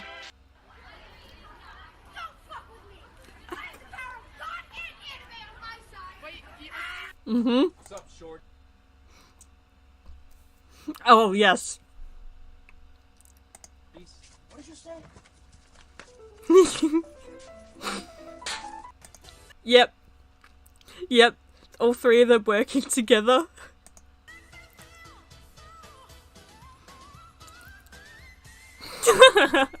What do you That's a good one. want from me? Having team with Queen Vicky. That's a good one. That's a good one. My uncle!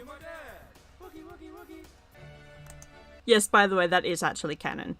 For those who didn't know. Yeah, Iris's actual father is Clint Van Zieks, making Barrack her uncle. Oh. Oh my god. Oh my god.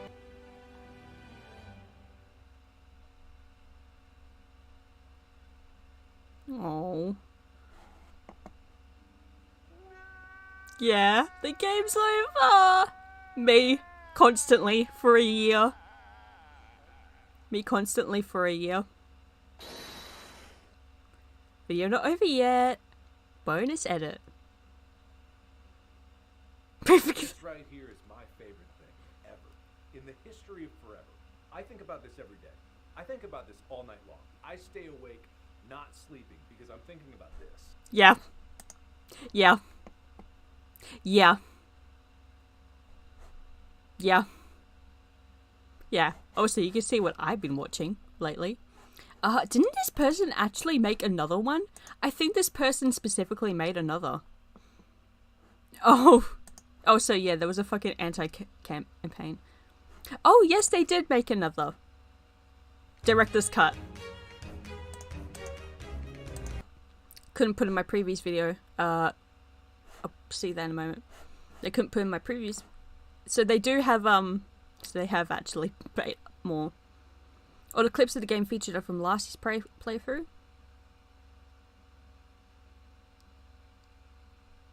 Kill me for the triple. Okay, I don't know if I've actually watched this one. I might have. Oh, that's right. Bitch. Don't do that. You do it again, you gonna get cut.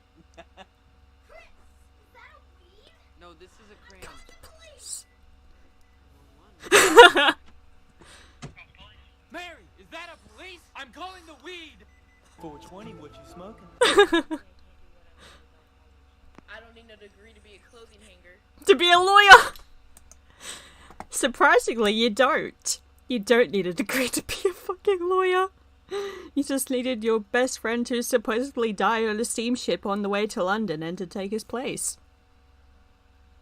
Foolproof. Yeah, how much money do you have? 69 cents. You know what that means. I don't have enough money for chicken nugget.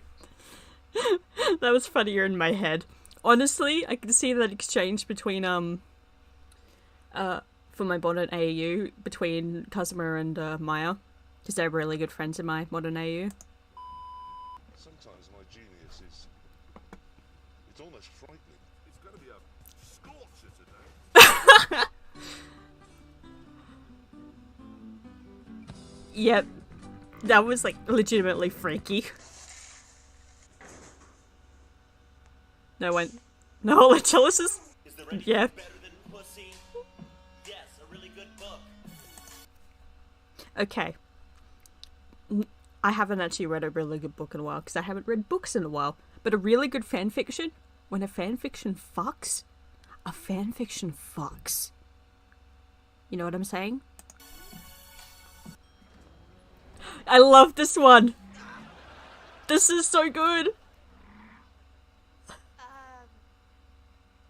What you got there? Smoothie. That's so... I could... No, that's perfect. Perfect meme. Perfect. Perfect. Beautiful. It is the context in which words are spoken that give them the power or meaning. I love you, dog! Go ahead and introduce yourself. My name is Michael with a B, and I've been afraid of insects my entire life. Stop. Where? Where's the B? There's a bee. I definitely do not want you to use alcohol, tobacco, marijuana. Okay, I guess.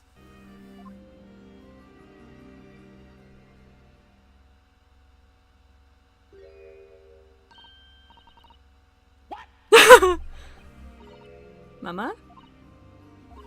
Can I cut this one up? What the fuck? Detective. Yeah. Yeah. This is a crime scene. What is this, a murder weapon? Get off my dick! Yeah. Raise problems center. I'm jealous because I actually really want my hair to be a red like that. I used to dye my hair red.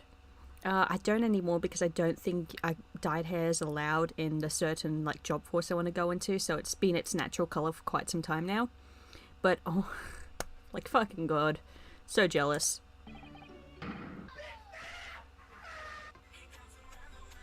Yeah, I'm not looking at that one. Mostly because I actually don't like that meme. I don't get why it's so funny to people. I don't like that one. Do I look? Do I look? Do I look? You so fuck. Do I swear to get 4 dads? Precious when you smile. Yes! I want to see him smile again. Yeah. Hey bro, what do you want to eat? A bagel. 2 bagels. Yeah. Oh my god. His dark side. The souls of the innocent. Bagel. No! 2 bagel. I love that meme. So good. I like how he doesn't even say 2 bagels. It's 2 bagel. He's such a snake. There he goes. Yes. Yeah! Such a good song.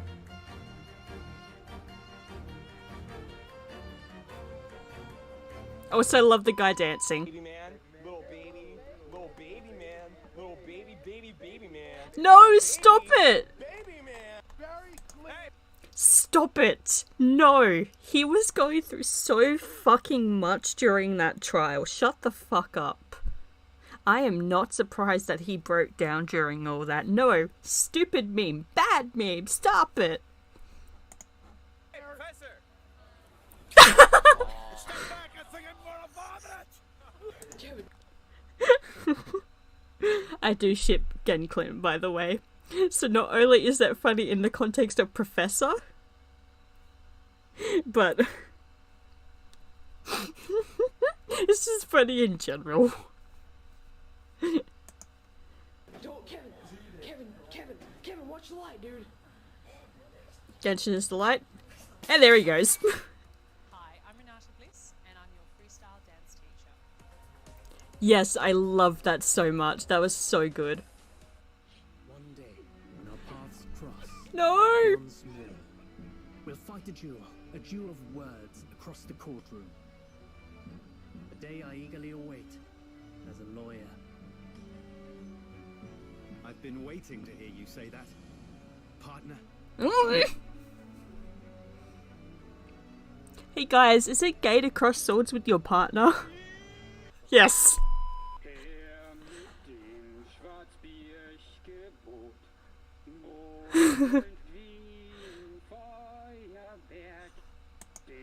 Glad to know. Glad to know. Oh my god. Oh, I'm actually in tears from all the laughing. Ah. Help. That was so funny. Oh my god. Oh my god. Does this person have more? I think those are the only two that they have. Adachi, fan cam. Oh, yes, the fucking weird cam. Weird. Weed! But it's Kazuma and Barrack centric? My two favorite characters?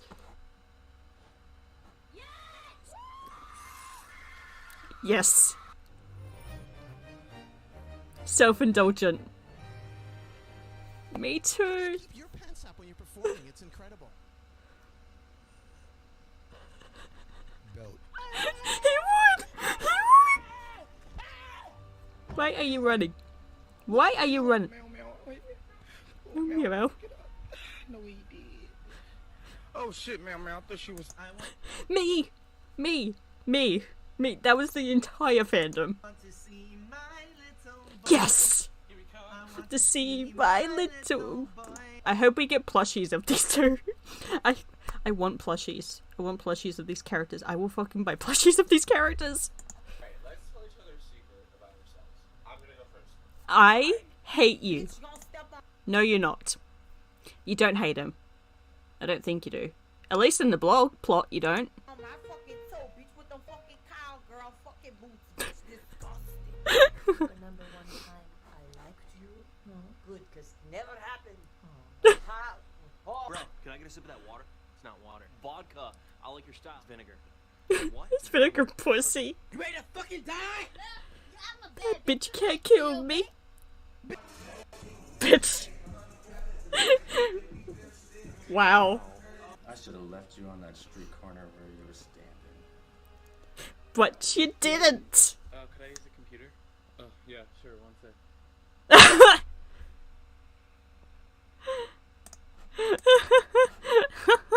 Me. Yes, I love their dynamic. Asubara intellectual. Yep. Your Honor, I can explain I'm definitely not guilty of watching this video 10 times in a row. What? Great Ace Attorney investigation. Yes! This is actually really, I love this artwork of these two. And that Kazuma stays as, Barrack's, apprentice.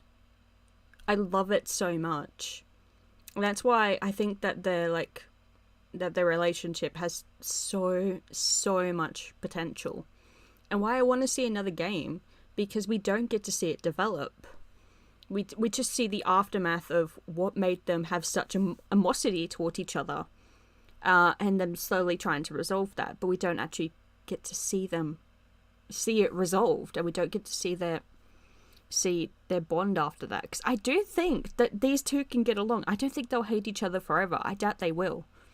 That just doesn't. Maybe they won't ever like see eye to eye, but I don't think they can fully hate one another. And in a lot of the stuff I actually like, a lot of fan fiction and artwork I consume, these two do end up getting along and end up forming like a strong friendship. In my series, both my like regular series, like regular AU, and my modern AU, they're really good friends. They end up as like really good friends, and I do see that being like something that can happen in canon. Oh, that was a nice break. That was fun. That was a nice break. But I will get back to the artwork in just a second.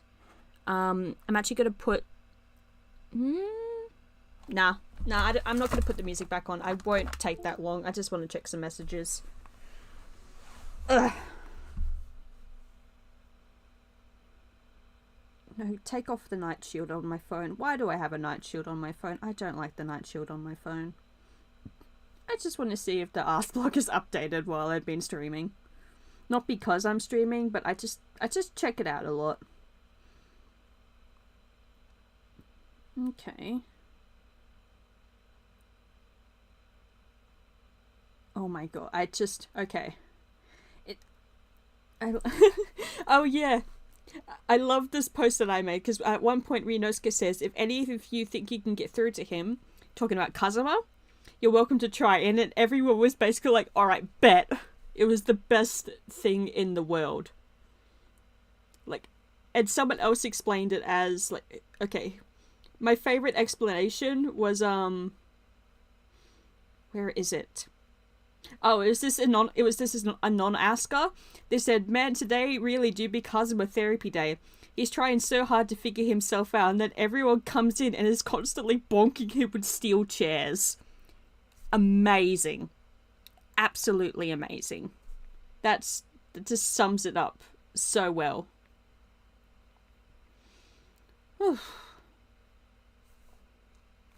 Alright.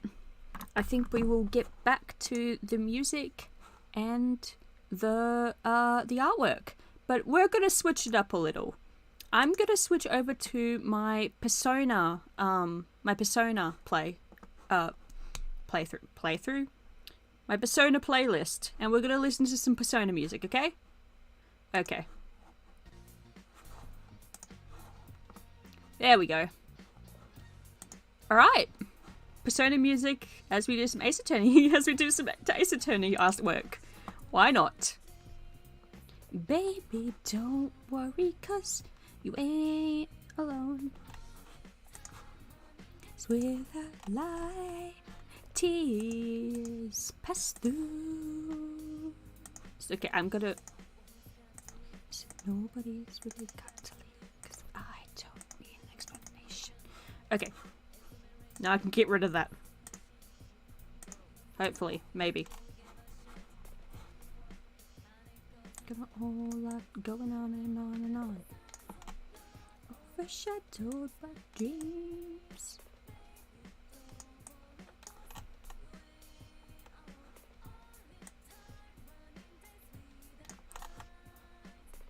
Alright, I'll fix that in a moment. Time, look at the picture in the frame. Oh, yes, I need to fix this before I do like the proper line, like fix up the line art again. Rain still falls. I have realized that if you're a Persona fan, you're most likely an Ace Attorney fan as well, and probably a Danganronpa fan. Which is like really funny to me. Like, the games sort of have something in common, but at the same time they have nothing in common. Like, at least with how they tackle certain things. Like, if Ace Attorney tried to pull what the fuck Danganronpa pulls, oh my fucking god. already with admiration and frustration. Actually, I don't know what Persona has in common with the others. Dollback games. I know, like, Persona 4, there is, like, a mystery to solve. But at the same time, like, that's kind of all we've got in common with it. Maybe it's the social commentary it tries.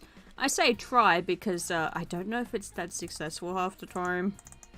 Like, they will have, like, such a really good fucking message and then fuck it up with bad writing.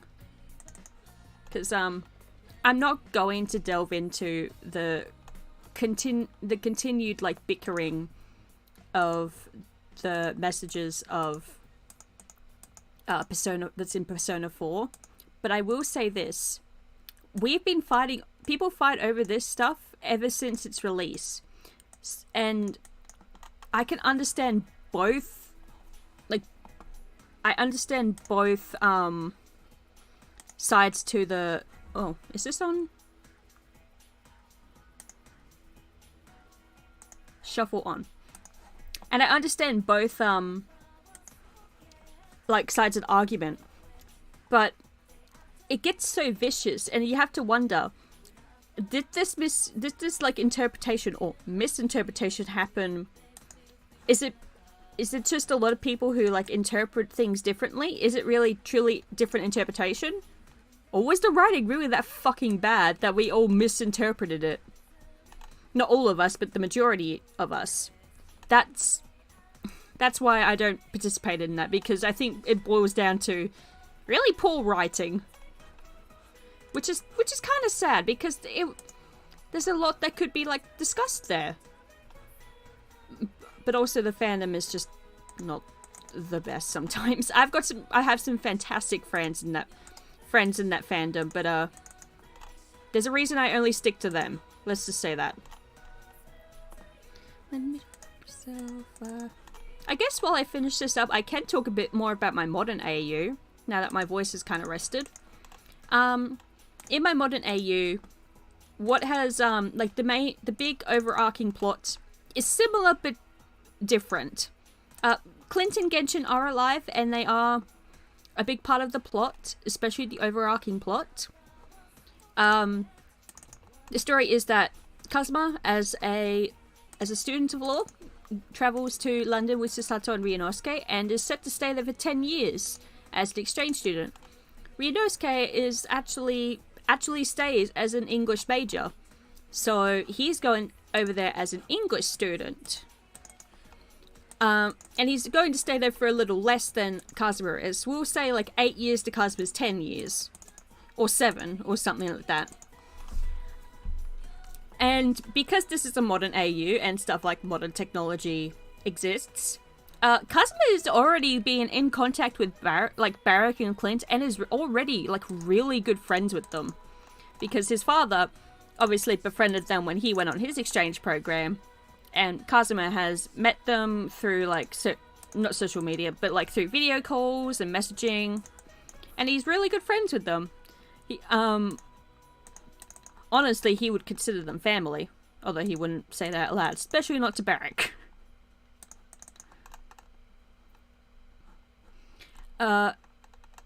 And really, it kind of follows the main plot, but as, you know, I guess modernized. And with a few twists. For example, Cyclocks are a thing in the modern AU.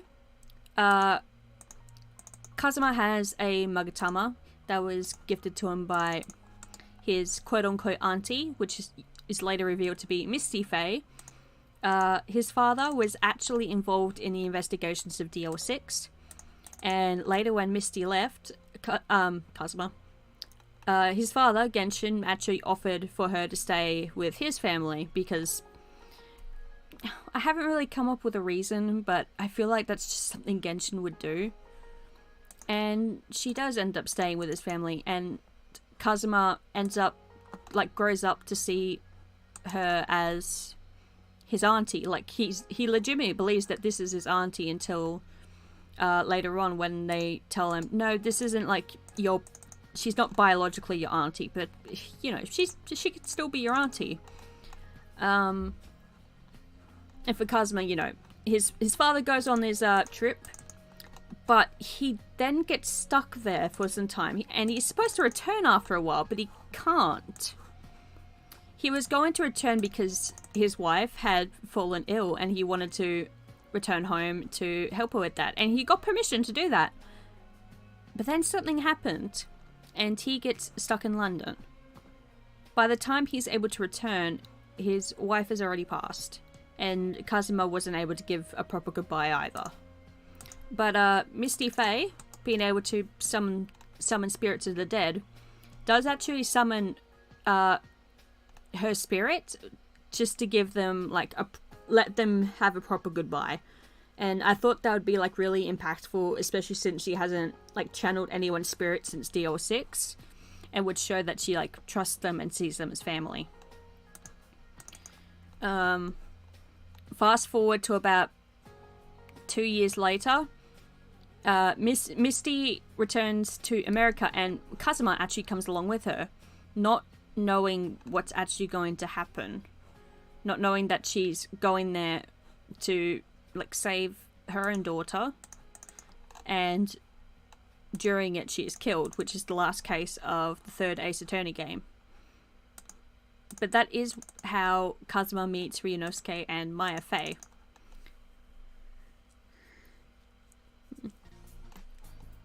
For Ryunosuke's story, now in the blog post he is like, he's trans, like that's the headcanon, he's trans. I love that headcanon a lot, so fuck it, it's in my modern AU. And unfortunately, with all the discussions I've had with friends, we've decided that his parents aren't the most accepting of him. They are in the blog plotline, from what I've seen. If they aren't, I will have a stern talking to them. But not in my modern AU. But thing is, Phoenix is, well, wouldn't you know, he's also trans. And his parents are very loving. I've always imagined Phoenix's parents have been like the most positive people in the world. And one day, Ryunosuke's family come to visit, and they all see the telltale signs of Ryunosuke being a transgender man. So, and well, you know, his parents don't accept him. So Phoenix doesn't know how, but his parents somehow convinced Ryunosuke's parents to let him stay with them instead. And it actually worked, so that's how he ends up in America. He ends up staying with Phoenix's family. And he even meets like Mia Faye and all that. And, you know, kind of comes to view her as an older sister. Which he was really upset when she passed away. But he did meet Maya, and they're like really good friends. While Phoenix is his cousin in the AU, he views him more of a like older brother. He's more of an older brother to him. Like Phoenix does a lot for him, does a lot to like protect him and make sure he's okay. And Ryunosuke would absolutely do the exact same for him. Ryunosuke does return to Japan to study, because he did plan to go back when he was old enough. So he returns to study. He does a bit of like online study for his first 2 years when he's 18, but then travels back when he's around 20 and lives on campus. And that's actually where he reunites with Kazuma, and where he meets Sasato. Sasato doesn't attend the university. I was thinking that maybe she does like a starter program, but he still knows her because she is like, obviously her father is friends with Kazuma's father, and that's how they know one another. And yeah, that's kind of where everything kind of comes together. Maya does like visit at one point, like go to Japan to visit them, and she gets like really well along with Kazuma. Like they're like their best friends, but also she gets along with him because it's he lived with her mother, and he came to see it as a family member, as his auntie. And she decided, yeah, he's family now. So, yeah. I just think it's really sweet.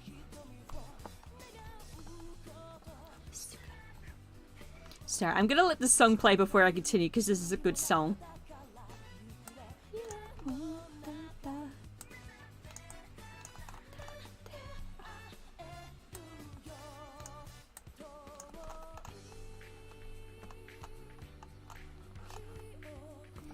I could probably start coloring in a moment. I know I haven't done that, but I can do that another day. I think I'll get the bold colors out of the way and then maybe call it a day. How long have I been streaming for? Okay.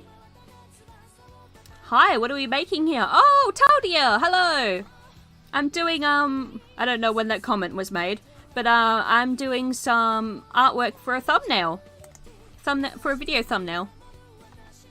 So I've just been talking. Just talking about Ace Attorney. We watched a few vines. That was fun. It was just so my hand could rest, because my hand hurt a lot. I do actually have to go to university tomorrow, so maybe I shouldn't have started the stream. But at the same time, I'm an adult, I can do what the hell I want. Alright. Oh, gonna shift to my seat. Whoops. Ryunosuke color. Clint color. I'm actually gonna do Clint first, because I haven't color picked him yet.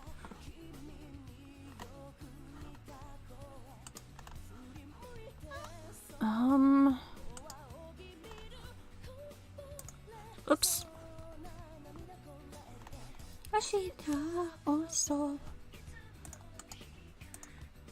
I'm actually gonna close these. Save again. And now open them again. There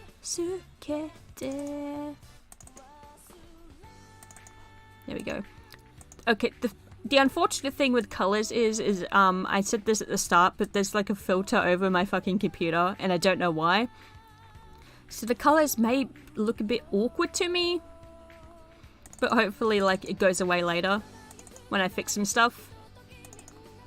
Oops.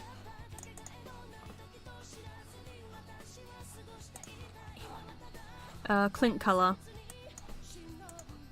I will am. Whoops.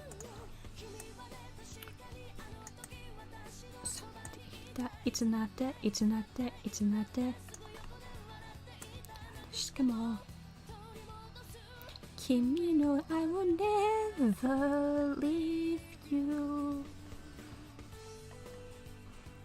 Memories of You is probably one of my favorite ending songs in the Persona game.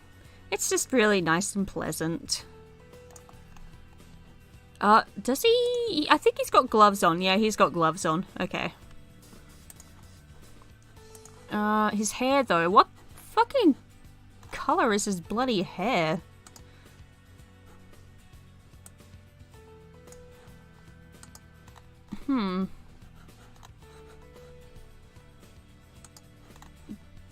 His is more like a lighter. Yeah, it is a bit more pinkish to me.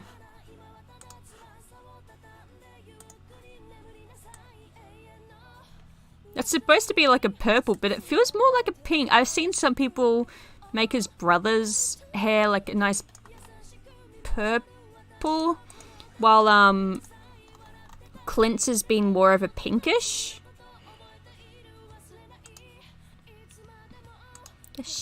Until my life is. Yeah, you can see from here.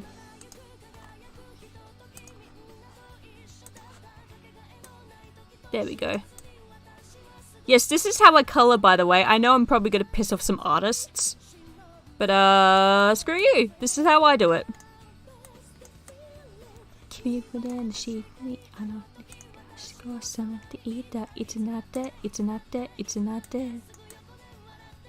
Not just a more, don't not soon.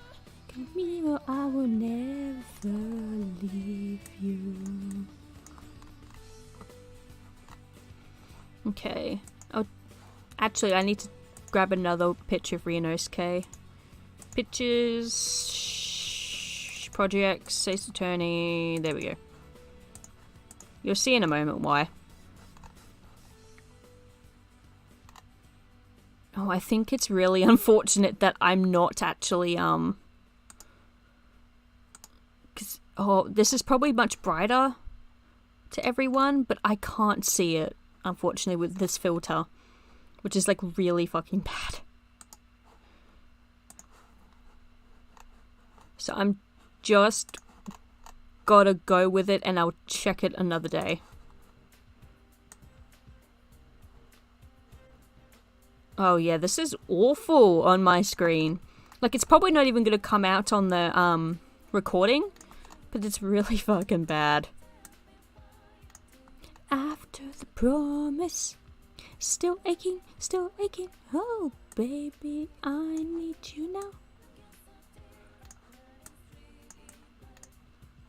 Heartbeat, it keeps on pounding. I can't help but sing, Persona music. It's so good.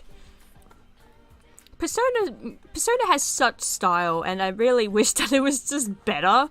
Like, the games, like, are fantastic. The games themselves, as games, really good. Really, really good. But they really fucking mess up in some places. Like, legitimately. They mess up in...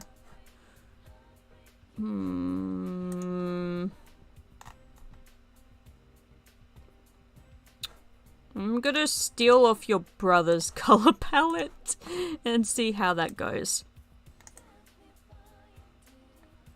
Gene falling apart after the promise.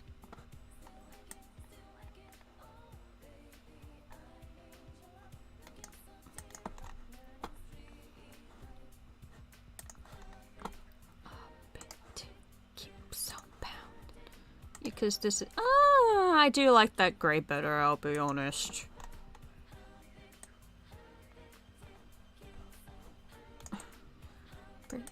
Heartbreak, you tell me goodbye. Heartbeat keeps on pounding. Oh, I shouldn't have made his gloves that colour. His gloves should...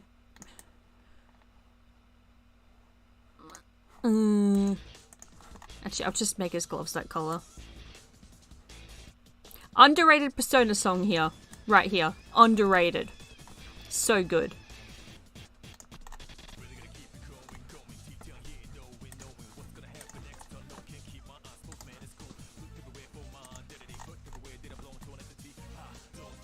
Yeah, I say that's the same colour.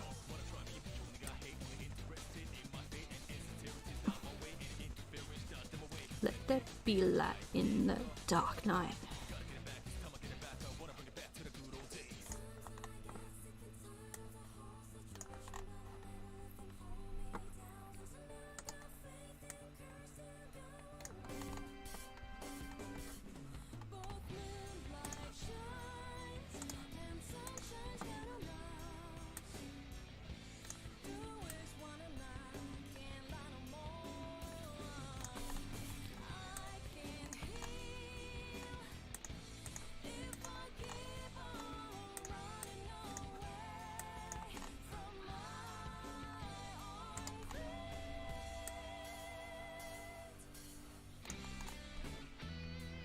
This isn't bad, at least from the filter I have. It's pretty decent. Oh, his fucking eye color. What eye color do you have, Clint? You're the same as your brother? I think you both got like very similar eye colors. Oh my god, I can't see. Blue. It's the same as your brother. I'm just gonna give you the same fucking colors as your brother. In that aspect. You have different eye, not eye color, You have different hair color though. But I'm giving you the blue eyes. It's funny how your daughter has like brighter blue eyes than you.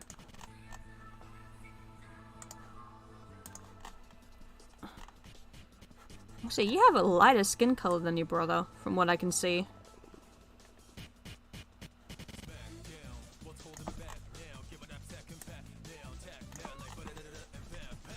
I love this fucking song. So good.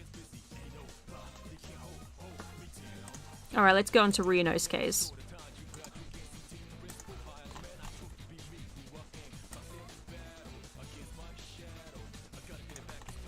I want to get it back to the good old days.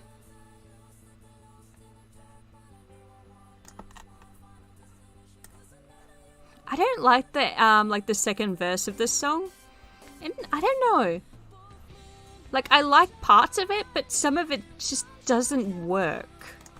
Like, that high-pitched bit didn't work.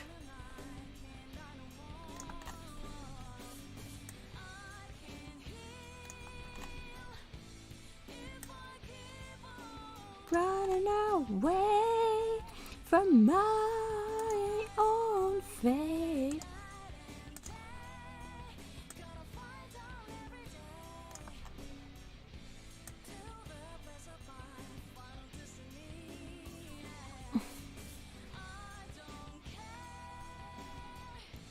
If it's not what we expected.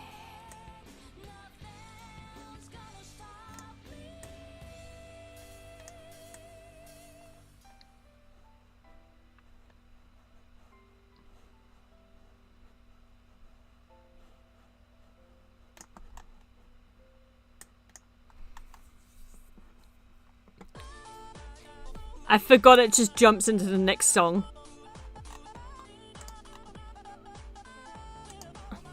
Not like I'm complaining. I like this remix. Somehow a remix of a really, like, not depressing, but very melancholy song. Boko na sama yo neta.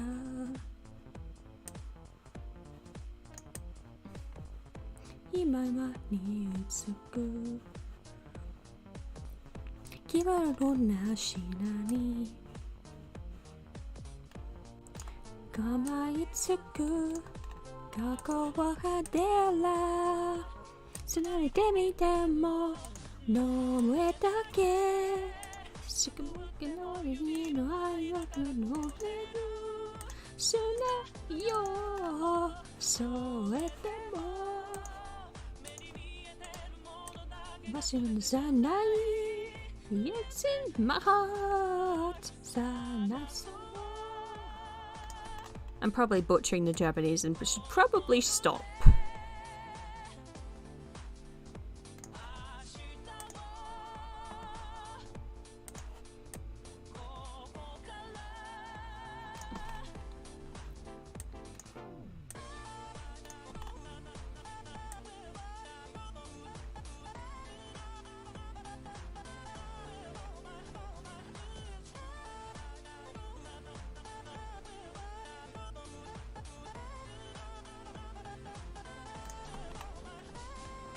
Itsudemo, yokanemo, kosanema, aeyo, yakusoku wa tekinai, mokone wo negano.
I have noticed that Clint and Ryunosuke's color palette kind of like suits each other really well, like putting them side by side. It's really nice.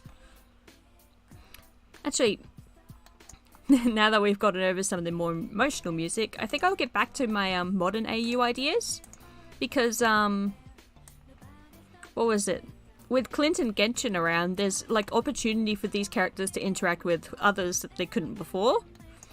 And, for example, Clint gets along really well with Kazuma. Actually, he tends to like make fun and tease him a lot because naturally it pisses Kazuma off, but Kazuma does the exact same thing to him. It's a mutual love, basically. And I don't know, it's just really nice to see them, like, when I write them, nice to see them make fun of one another. But then, what was it? I do have a part where Clint, like, checks in on Kazuma. I think it's when he gets his suspension, like, checking if he's okay. And in my story, Clint isn't a prosecutor anymore due to, we'll say, plot reasons. And he now works as a tutor at the university, the nearby university. And at one point, he asks Kazuma if he wants to make like a mock trial for the students to watch, and asks Kazuma to be the defense for the mock trial. And it gives Kazuma something to do while he's not, while he's unable to practice. And I just think not Kazuma, Clint would just be like really nice to Kazuma. Like, I guess you could say it's just in his nature because he isn't like the older brother figure to be kind to those that are like younger than him. He's very kind to Susato as well.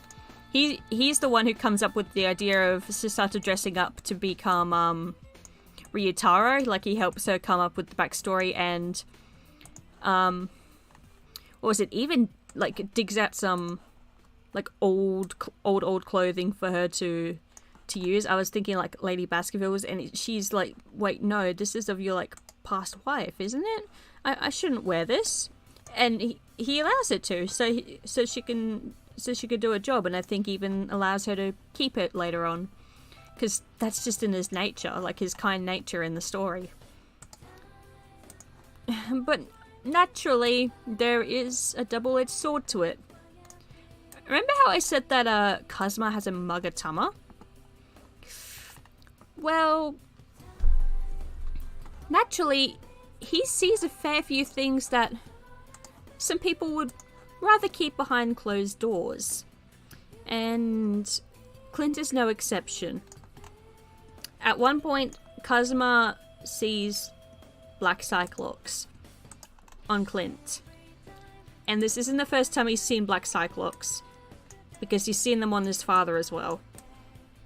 And it's tied to what happened in London 10 years ago. Now, remember, Black Cyclops means that they don't know that they're hiding a secret. It's so suppressed that even they're unaware that it exists. And that's what it is for both of them. It's so suppressed that even they're unaware that they're hiding something. Now, with Genshin, he probably wouldn't want to tell Kazuma anyways, because that's his son. Of course he doesn't want to tell him what happened. If he remembered, that is. But with Clint, I think he probably wouldn't want to tell most people either. But at the same time, he would want to remember what the fuck it was. Because in my AU, something happened 10 years ago, and it ended up putting Clint in hospital. So, and he was in a coma for 2 years, and when he woke up, unfortunately his wife had passed away. And his daughter was born. Iris is completely fine. She's like happy, healthy, which is good. But not only that, everyone is confused, asking him, what happened? Like, someone attacked him, is the story that's going around, and he doesn't remember anything. Apparently, Genshin was blamed for it because he was the only person there, but Genshin wasn't talking And when he finally did talk, well, he couldn't remember. And eventually he was sent back to Japan. So Clint's trying to remember what happened, but he can't. He legitimately can't, and it's because, well, whatever happened, it traumatized both of them. This is not appropriate music for what I'm talking about. Neither is this. This is. So, whatever happened, like, deeply affected both of them. Whatever happened that day that put Clint in hospital. And they can't remember what it is. No matter how hard they try. Like, it physically hurts them to try and remember what happened. And Kazuma can see that through the Black Cyclops. And he doesn't know what to think of that. He admires these two people so much. He knows what Black Cyclops mean. His father has told him. And Kazuma has told him that he has Black Cyclops. And the two have promised that one day they will try and break them together. But now's not the time. And now he wonders, well, someone else he looks up to has them, and it's related to the same thing. What happened? Can he actually help them? And he doesn't know. It puts a bit of distrust between him and both his father and Clint. Even though it's not their fault, but he can't help but feel like they're hiding something from him. Even though it's technically not their fault. He wants to help. But he can't. Well, not until the last case, that is. I won't explain too much of it, of the last case, but it is a lot, we'll say that. Something I don't know if I can... Well, I probably could say it on YouTube, but... better safe than sorry. That was incredibly somber.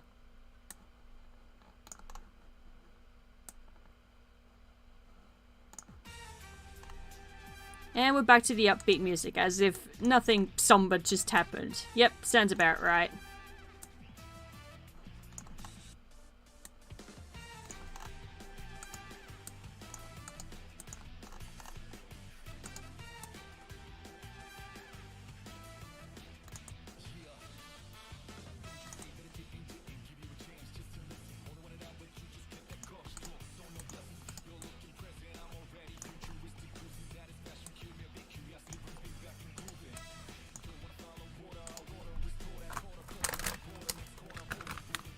Sorry, just moving my Oreos.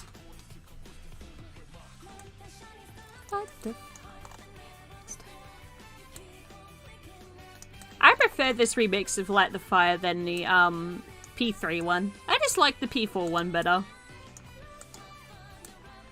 I think both of them have lotus juice though, don't they? Shining forever.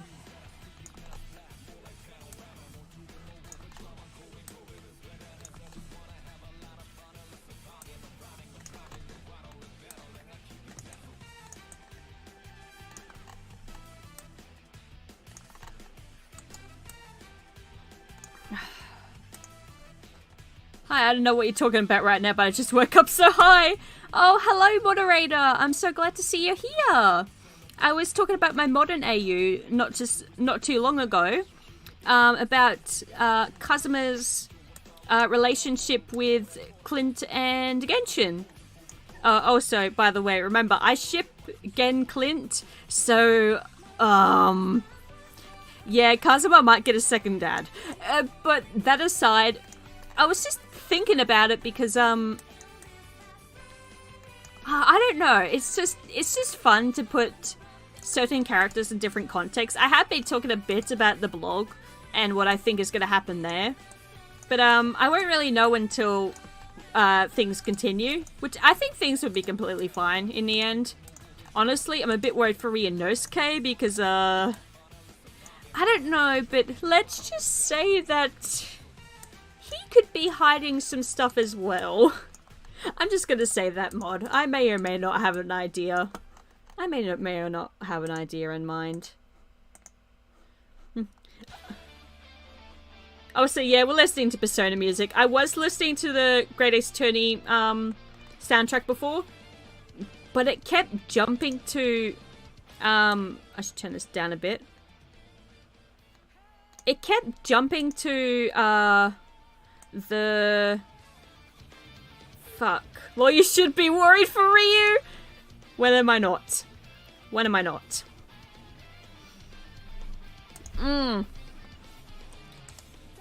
But what was it? I was listening to the Great Ace Attorney soundtrack before, but it kept staying on like the second game. And look, I love the second game soundtrack. I love the Van Zeek's Reminiscence. That so good, so fucking good, so fucking good. Actually, mod. Why are you here? Mod, why are you here? Yeah, I've never, to be honest, never played Persona.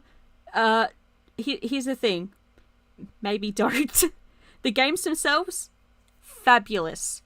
The stories they tell, debatable. The fandom, shit. If you find good friends in that fandom, amazing. But stay away from it. But while you're here, I want to show you something. Okay. Where's how do I there we go. This song. I'm about to show you this song by Simpler Times. It is Kazuma's theme song on a kalimba, and this is going to be the ending song to 3 of my videos for the Objection.lol case, and I thought you should listen to it.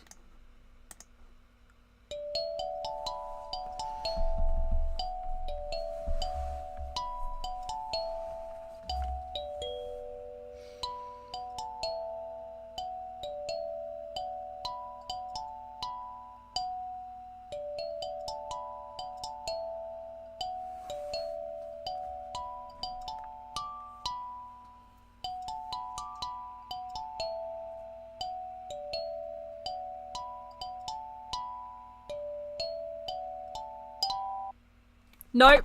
Okay. Thank God. Sorry. Oh, it sounds like a lullaby. Yes. That's why I love it. And that's why I want it to be the ending song to the videos. It's just very melancholy. And I think that's why I like it so much. I'm really glad I found it.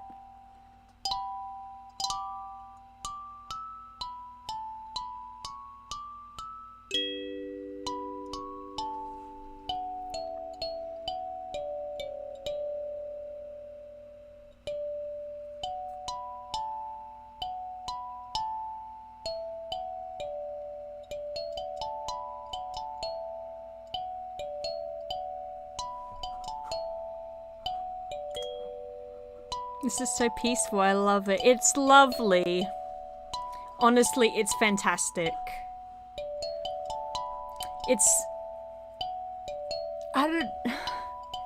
Honestly, I have a soundtrack for when I can't get to sleep, and this has been like added to that. Because it's just so peaceful. And since you do have Maya in your profile picture, I thought you would like to see that they also have Turnabout Sisters.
Yes, for the Mayan Joys, this is so lovely. I love kalimbas. Honestly, my sister actually has one. My sister has a kalimba. We got it for her for Christmas a long time ago. And now knowing like what songs can be played on a kalimba, I would love to like try and play Kazuma's theme song on a kalimba. So yes, I wanted to show you that because Kazuma, that one of Kazuma will be the ending song for the videos, and I thought it's just really nice. It's really nice, and I love Maya's as well because I love the Faye sisters. All right, back to the Persona music though, and I'll get back to. Oh, this is a very quiet Persona song, but I don't want to turn it up too much. And get back to this. I'm so glad I got to colouring these two, because I didn't outline them before starting the stream. Oops. So unfortunately I had to outline them first, so that's where the majority of my time's been taken up. But I'm glad I at least got to colouring, because that's the cool part. Colouring's the nice part. Before you came along, I think I was talking about Clint and... Wait, yeah, Kazuma's relationship with Clint and Genshin, because he has a Magatama, and naturally an event happened 10 years ago in my modern AU, and Kazuma can see Black Cyclops from the both of them, and though he knows it's not their fault, he can't help but feel like somewhat, not betrayed, but I don't know, he feels like it's complicated feelings. It's very complicated for him because he cares for both of them, especially his father. You know, especially after their mother passed away. But he doesn't know what to do. Like, Black Cyclops, breaking them is extremely dangerous. His father warned him about Black Cyclops when he returned from London. That breaking them is extremely dangerous. So he's never tried. He and his father have made a promise that one day they will work together to break Genshin's Black Cyclops. But they haven't gotten to that yet, we'll just say that. Also, I think Kazuma's afraid to break his father's Black Cyclops. But he's forced to break them in the... Okay, yeah, the happy go music while I'm talking about something extremely depressing. You have no more here. Yeah, he is forced to break these Cyclops. In the last case of, I guess you could say, my story. I'll give a bit of detail as to what it is. Naturally, someone is murdered.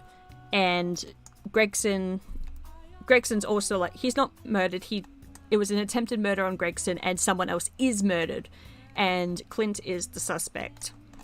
But while this is happening, a case that Genshin was involved in, as in where he was the defendant, is being brought up again. So Barrack can't actually be the prosecutor for his brother's case, which he was planning to do, so he and Kazuma could work together. And Kazuma has been told that he can't defend his father. So Ryunosuke and Susato go and defend Kazuma's father, while Barrack is the prosecution for that case, leaving someone else to be the prosecutor for Clint's case. And Kazuma doesn't know who it is. Like, throughout the majority of the investigation, he has no idea who it is, and he's worrying about that. Because he's finding out more and more about what happened. It's all linked to what happened 10 years ago, and he's finding out more and more, and he's seeing that there's a lot. And at one point, Barrack, what was it? The second day of Genshin's trial, Barrack actually doesn't appear. And then it's revealed that he was poisoned and had to be rushed to hospital. And it's later revealed that Clint was blackmailed. Yes, while in fucking jail, someone blackmailed Clint to keep silent, or, well, let's just say something would happen to his brother. So someone they don't want Clint to remember what happened those days, 10 years ago.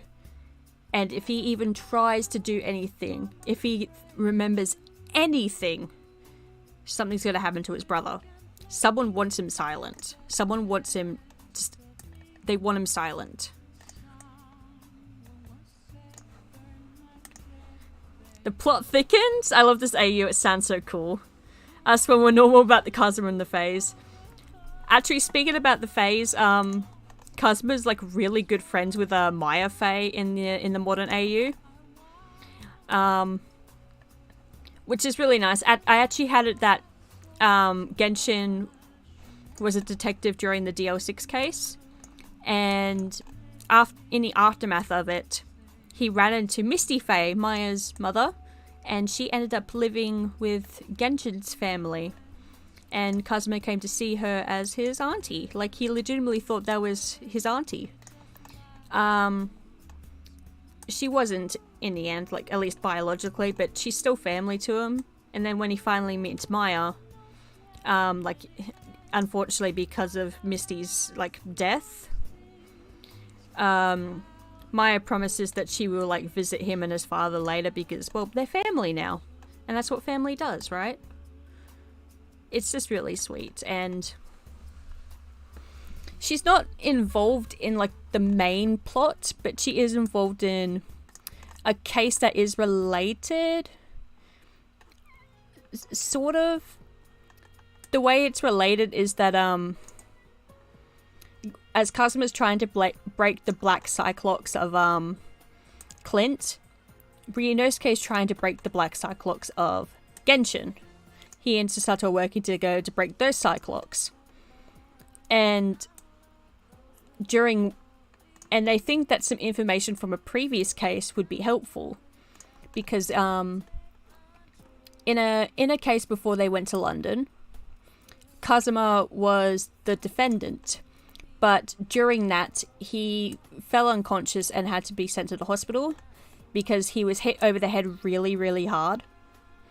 And when the resolution of the case came up, both Ryunosuke and Susato could not help but notice just how different Genshin was acting. At first they brushed it off as, well, of course, it's because his son is the defendant and now he's in hospital. And that was part of it. But there was something else about it and they couldn't place their finger on it. Until they realized it could be connected to what happened 10 years ago. Not the case that Kazuma got involved in, but there was just parallels there. And Genshin was like, he had a knee-jerk reaction to it of he didn't feel well and there was something about it that just made him feel sick. But he didn't know what it was. And ever since that he's been like much more, I guess, recluse. This is where Kazuma gets his what was it? Trying to hide his emotions from. He got it from his father. His father, he tries to be the person everyone comes to, but that leaves him with no one to turn to. Like, he's even that person to someone like Clint, but Clint has openly told him, "Oi, you need someone to turn to, and I'll be that person if you need me to." Which, obviously, sweet friendship and ship. But, yeah. And so that case, it really that's supposed to show, like, the parallels. And it's like a clue for Ryunosuke and Susato to break the Black Cyclops. And remember, they're trying to break it without hurting him. Same with Kazuma and Clint. He's trying to break them without hurting him. And that's difficult. Because, with Genshin, when they get closer to breaking it, he suddenly goes quiet. And he physically cannot speak. So, that's when they know they have to stop and take a break. And just, no, they have to stop. They have to. And with Clint, he's like starts visibly shaking, and it looks like he's going to have a panic attack. Because headcanon that both the Van Zieks brothers have bad anxiety, like just in general. But so they have to balance breaking these black cyclocks without hurting them, and they do like break them safely, but it was like a lot of work. It takes hours upon hours of on and off interrogation, and it hurts. Like, it hurts Sasato, Ryunosuke, and Kazuma as well. Like, it's emotionally draining for them as well. It's like really, yeah. It's just that. And when the truth is revealed, it turns out Barak wasn't informed about it. And there's some details that, oh yeah, by the way, Clint was actually put in hospital due to what happened 10 years ago, and he was in a coma for 2 years. When he woke up, he couldn't actually walk, so he was so he had to relearn how to walk for, and he did that for 4 years. When they find out what happened at the incident, they realize that there's some fucking crucial information that the nurses could have known that could have helped Clint recover faster, or just recover overall. So, or even just wake up from his coma in the first place. And someone hid that from them. Someone didn't want Clint to wake up. And when he did wake up, they didn't want him to recover. What would have happened if he recovered? Well, maybe he would have remembered what had happened and would have, I don't know, maybe testified against someone. We'll just leave it at that.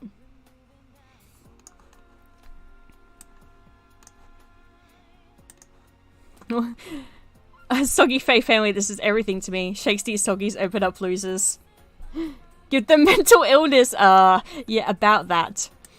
I do actually have that with Clint and Barak. Barak had really bad anxiety as a kid, to the point, like, do you know those like chew toys, like those chew necklaces? He had one of those. Like, he would, as a kid, he would chew like the end strands of his hair, and Clint got very frustrated with that, so he got him one of those like chew necklaces, which he didn't use at all because they never do. Hi, I'm a kid who grew up with anxiety and never used one of those. But yeah, I have the brothers, they have bad anxiety, and you know, they have it in. I'm gonna turn the music off because it's not helping with the mood right now. But yeah, mental illness, the brothers, definitely. Like, obviously that's not a bad thing, but when it's untreated, and it is treated for them, like, before they found out the truth behind what happened to Clint, the guy had to go to therapy anyways, because, let's be honest, being in a coma for 2 years and then waking up, finding out that a lot of stuff is different, is going to fuck you up. So he went to therapy for that, and Barak as a kid, he probably did as well. And remember, it's just them as well. Like, their parent, in this AU, their parents still, like, passed away. So it was just the two of them for a long time. I did make that Miles Edgeworth is, like, a very distant relative to them. But, like you look at them side by side and you go, oh yeah, you guys look related. But then you find out how they're related, and it's like a cousin once removed, and you're thinking, huh? Why are you so distantly related when you look so similar to one another? Look, man, genes just work weird. But yeah, I made it that they're distantly related to Miles Edgeworth, which means when DL6 happened, they couldn't find someone, like a close family member of Miles's to take him in. So they actually had to find Clint and like call him and ask him to take him in. So Clint flew over to America ready to take another family member / kid in, which, you know, he's already struggling with just his little brother. A 9-year-old probably wasn't going to help, but they wouldn't let him because he was too close, because he was too distant of a family member. So he decides, well, I will try and solve the murder of his father then. But they don't let him. Because he's a family member. And Clint is very fucking frustrated because of it. And I don't blame him. Because, as we all know, it was Manfred von Karma who killed Gregory, and we know that if another family member stepped up and tried to solve the murder, he would intervene, but in the background. He would make sure that things wouldn't go their way. But it is during that case that Clint and Genshin actually first meet. Genshin, his wife, and Kazuma, who's only like 1 year old, he's still a baby at this time, were in America during this time, and Genshin is called in to take on this case, be a detective for the case. So, the Isogis and the Van Zeeks actually meet much earlier than expected. And yes, that does mean we have, like, Kazuma's mother interacting with Barrick, who's only about 11, 12 years old at this point. And I just imagine that she's extremely sweet to him while he is extremely shy and hiding behind his brother. It's just a nice thing. I also made it how this is just a very stupid thing I wanted to put in for the story, but I can't get it out of my head that Barrick plays video games in his free time. And it started with him as a kid because what was it? When he was around like 10 and stuff, Pokemon was like the brand new thing and everyone was playing it. So Clint thought that maybe if he got his brother this game, that maybe he'd interact with the kids because it's part of the game, you know, trading Pokemon and all that. Barrick would trade Pokemon with other kids. Doesn't mean he'd befriend them. But that did like spark his love for video games. And for this sweet little headcanon, while Clint and Genshin are investigating, Kazuma's mother decides to look after Barrick and Kazuma so that the two can investigate without distraction. And because it happens around Christmas, she gets Barrick a Pokemon plush as like a late Christmas present.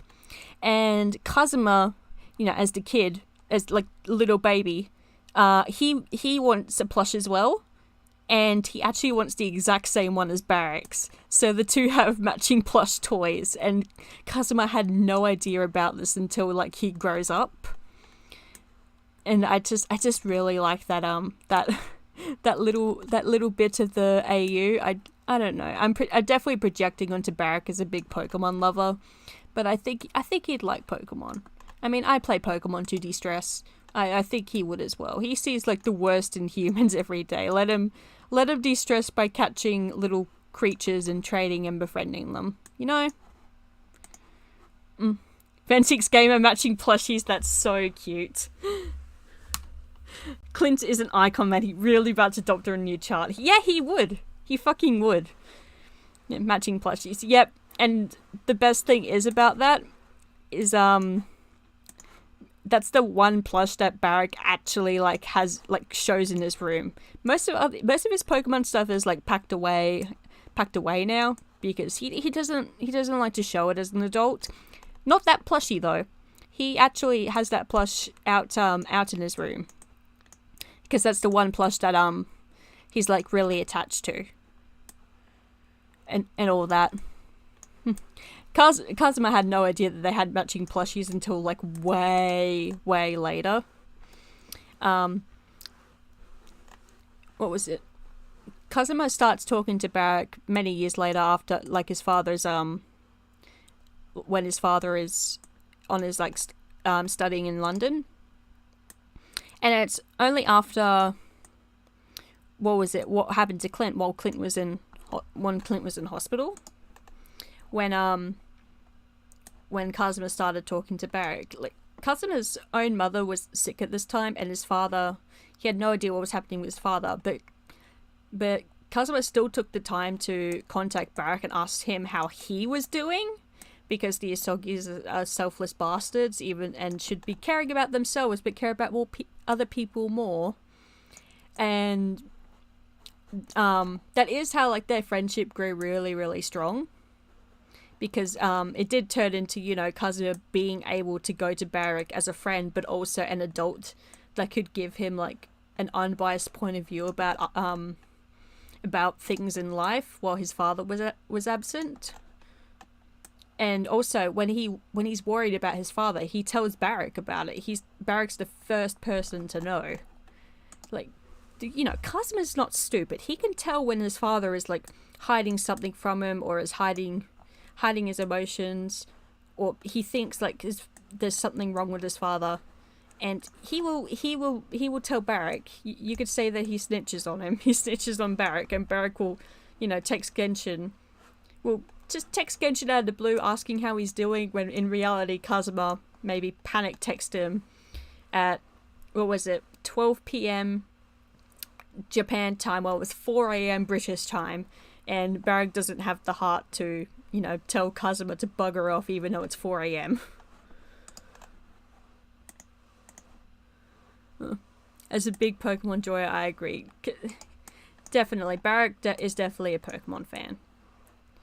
His starter was Totodile, just saying. He's a water starter boy. Oh, wait, here's an idea I just had.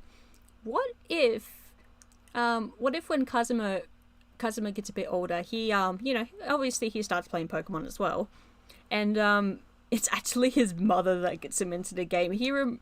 She remembered seeing, like, Barrack as a kid loving this game, and she gets the game for Kazuma later.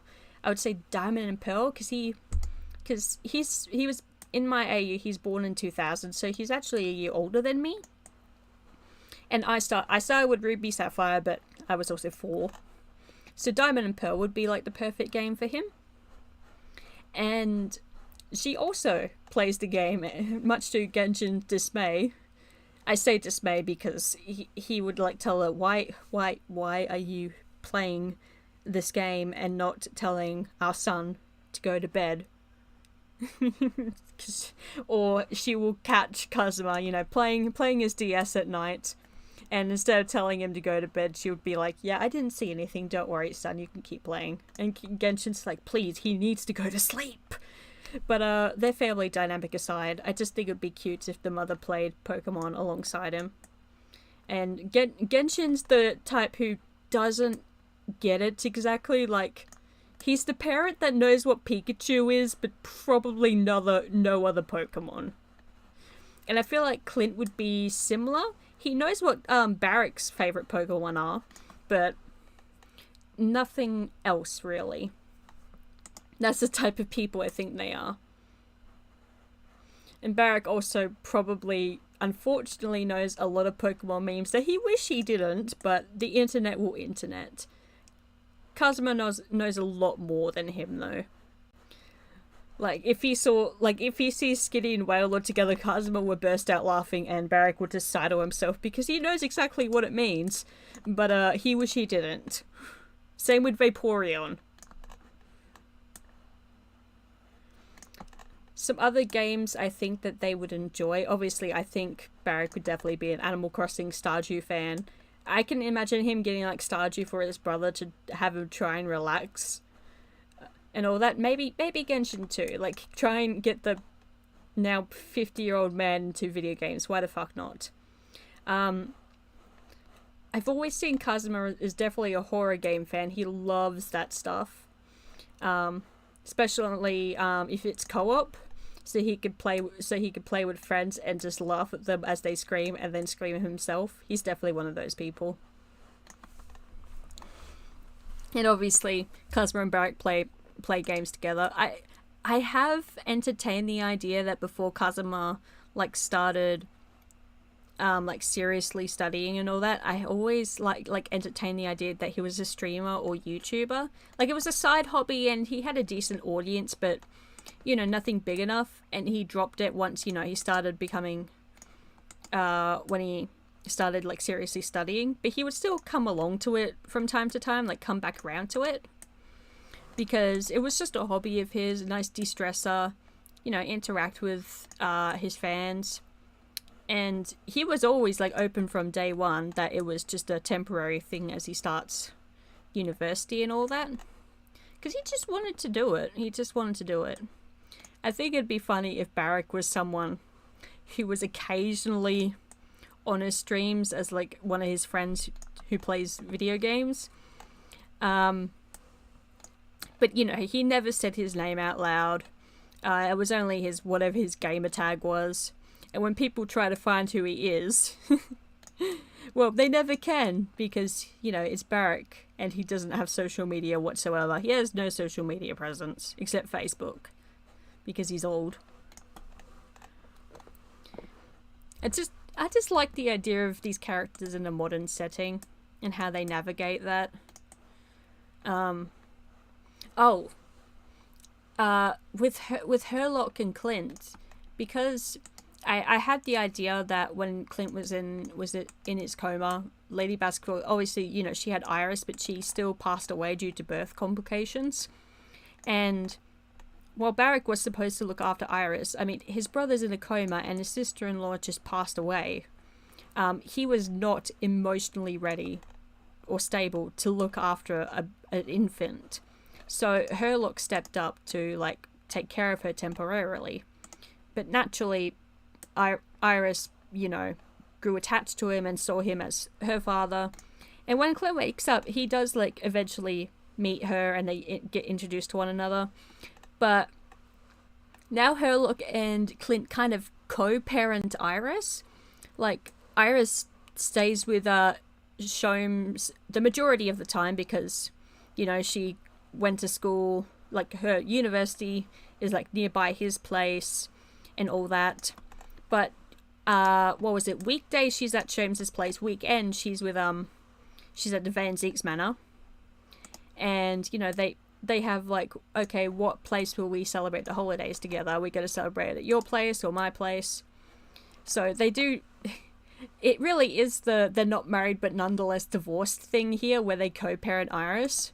Like, they've never been that close even platonically, but those two will die for Iris and they happily work together to make sure she's, you know, happy and all that. She even calls, like, Sherlock, you know, she calls Sherlock Daddy and Clint Papa.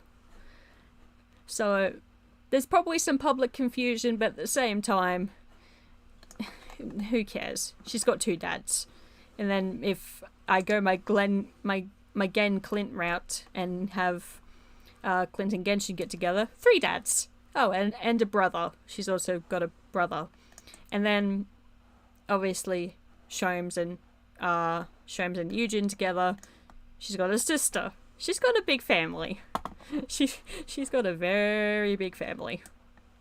Wait, if Clint and Genshin get together, oh my god, wait, wouldn't that mean that Barrack is Kazuma's uncle? That's hilarious to think about. Like, obviously, the two get along in my AU, but I would find it funny if, like, look, I always imagine Kazuma's a little shit in, like, text form anyways, but I would find it funny if, like, if Clint and Genshin ever, like, decided to get married, Kazuma's like, okay, this is cool, but why the fuck is Barrack now my uncle because of this? Like, that's his issue. It's not the marriage itself, but it's Barrack. I just think that'd be extremely funny. Give Iris Herlock now come. Hey Herlock, how come you get to divorce both Van Zeek's brothers? Yeah, you actually get to be with them. Oh, but I must have a rivalry grass starter main. Clint and Genshin bonding over not knowing what the fuck their family is talking about. Absolutely.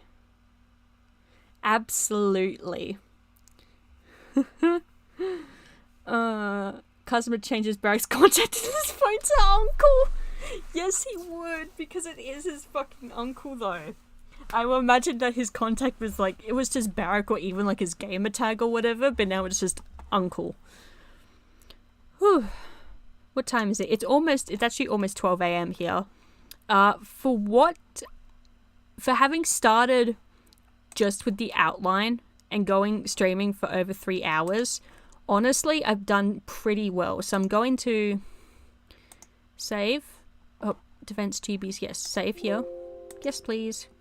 I'm going to stop the artwork there. But since we're talking about this AU so much, I am going... Alright, I'll be right back. I'm going to grab something real quick. I need to... If it's even in here. It should be. No, that's my drafts. Where is it? No, there it is. There it is. Oh, wait. Oh my god, I never mentioned Elizabeth. Fuck. Okay. Okay. Okay. Oh, we're exactly 12 hours apart. Oh, great. Fun. Alright, so... Wait, sorry, I need a drink.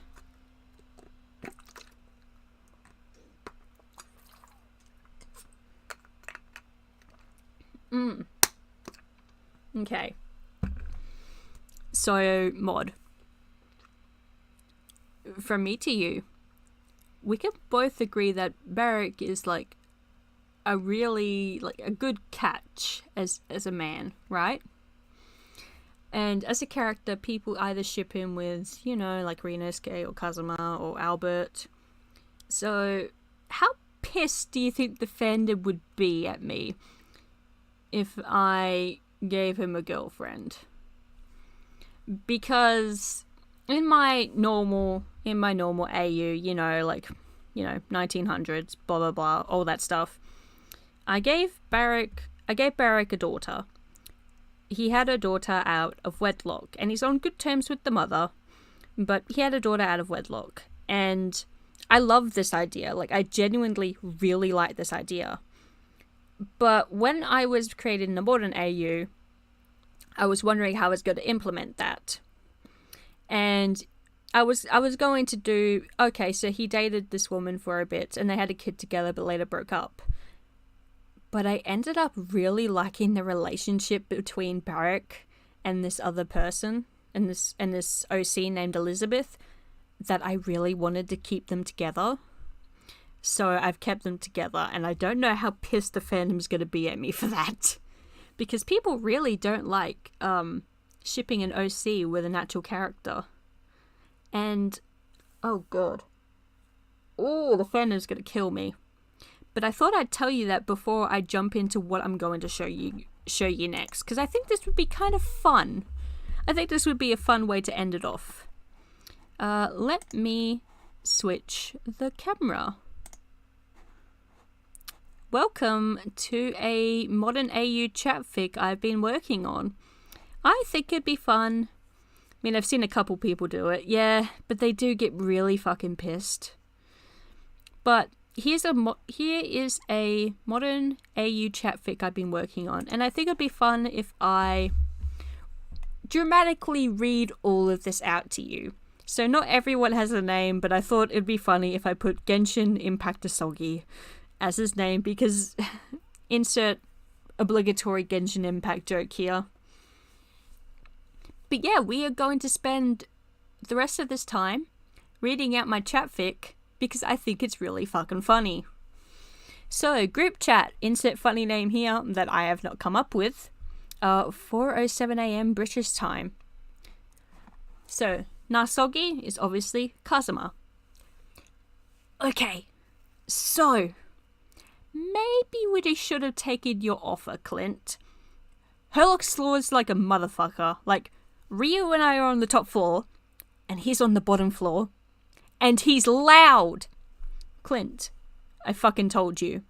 Kazuma, I'm moving in tomorrow. Too late. Please? No. Please? No. Please? No. Please? No. Genshin, both of you go to bed. It's 4 AM.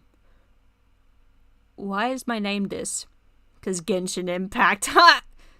What's that? Boomer. Kazuma, I'm a millennial. Ha! Go to sleep or you're grounded. I'm a bad bitch, she can't kill me. Wait, fuck, I think Ryu's waking up. After Kazuma logs off, Clint, Genshin. Go to sleep. No. Genshin Impact Sogi. Barack Frenzi's permanent third wheel, but you're valid. Oh no, I like Barack Frenzi's permanent third wheel, but I also really wanted to give him a daughter, so. So now it's 7:30 a.m. Barack. Clint, why were you up at 4 a.m. again? Depression? Clint, please. I'm not joking. I know you're not. Did you talk to Genshin? He told me to go back to sleep. But Genshin interjects and says, don't worry, I spoke to him. Thank you. Ryunosuke joins the chat, and his gimmick is using a bunch of emotes. Good morning. Kazuma's still asleep at the moment. And Clint replies with, bitch. Genshin. Clint, why are you like this to my son? He's extremely fun to tease.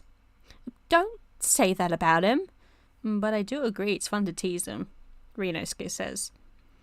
Clint replies, you tease him because he's your boyfriend. I tease him because I like making him miserable. And and Kazuma wakes up just to say that to my face, bitch. As you can see, these two have a very fun dynamic. Ryunosuke. Oh, you're awake. I'm making some coffee. We'll bring you a cup in a mo. Thank you, partner. Ill. Clint, you were married a decade ago. Yeah, were. And Ryunosuke, being the curious person he is, who just blurts out whatever the fuck he does, like whatever he thinks. What happened to your partner, Clint? If you don't mind sharing. And Kazuma never told you. And Kazuma replies, you're a pain in the ass, but I ain't gonna shout your private life out to the world. I have standards. And Genshin interjects, that, and I would ground him. That too. Ryunosuke says, you don't have to answer if you don't want to. And Clint says, look, it's all good. My partner passed away while I was in hospital, in a coma more specifically. And I woke up 2 years later only to hear she was gone. I'm so sorry to hear that. It's fine, really. I don't mind sharing. Have you ever tried dating again? I'll be honest, I want to, but it's kind of hard at my age. That and being disabled and still living with family, it's just not appealing to others, you know? And Ryunosuke, being the upbeat person he is, well, those people are judging too quickly. I'm sure you'll find love again one day. Oh, thanks. Genshin, why couldn't Ryunosuke be your son? He's so sweet.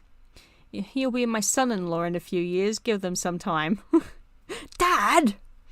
Susato, finally waking up. I'm hearing a lot of commotion upstairs. I see why now. Good morning, Miss Mikotoba. Good morning, Mr. Van Zeeks. I almost spilled my coffee after reading that, Mr. Isogi. Why? Am I wrong? Dad, please. Morning entertainment. Fun. Fuck you. I think I really like Ryu, I love you, you're so invasive. The Clint Genshin dynamic, I'm incensed. Yep, I love that dynamic, and yep, Ryunosuke be extremely invasive. This is where Elizabeth comes in. This is the girlfriend I've given to Barack, and the mother of, obviously the mother of his daughter, like, duh. So, Elizabeth, I'm going to be late to our lunch meetup today, sorry. Wait, this is a group chat. When was I added?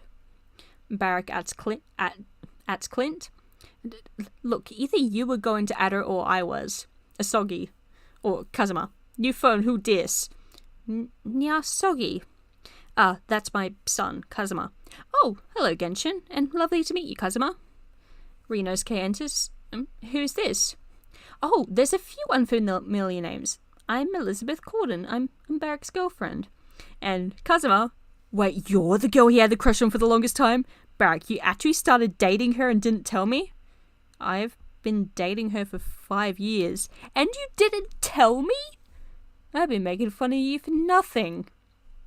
Realistically, while Barack did, have feelings for Elizabeth for a very long time, at the same time, I wouldn't I don't know if I would say if it was a crush. He probably actually did tell Kazuma he was dating her at one point, and Kazuma just completely forgot, thinking it was funnier to make fun of Barrack. But back to this. Ryunosuke replies, "It's nice to meet you, Miss Corden. I'm Ryunosuke Naruhodo, an exchange student majoring in English studies from Yume University. Nyasogi is Kazuma Asogi, an exchange student and defense attorney from Yume, and my partner. And Sasato is Sasato Mikotoba, Kazuma's judicial assistant. It's lovely to meet you all. Well, speak to you all, but I'm sure we'll meet soon." And Barrack replies, "Back on topic, don't worry about being late, Elizabeth. I only have paperwork today. Take your time." "Aw, thank you." Saps. Shut up, Clint. And then Genshin replies, "Clint, aren't you supposed to be at work?" "I am. Early lunch break. They're giving out free lunches out on campus, and I saw a kid take like 10 of them. Also, there's free cupcakes. Man, when did university get cool?" Give that man a girlfriend. Hell yeah. So, 4 p.m. later that day, Ryunosuke adding Herlock, "Why is there smoke in the living room?"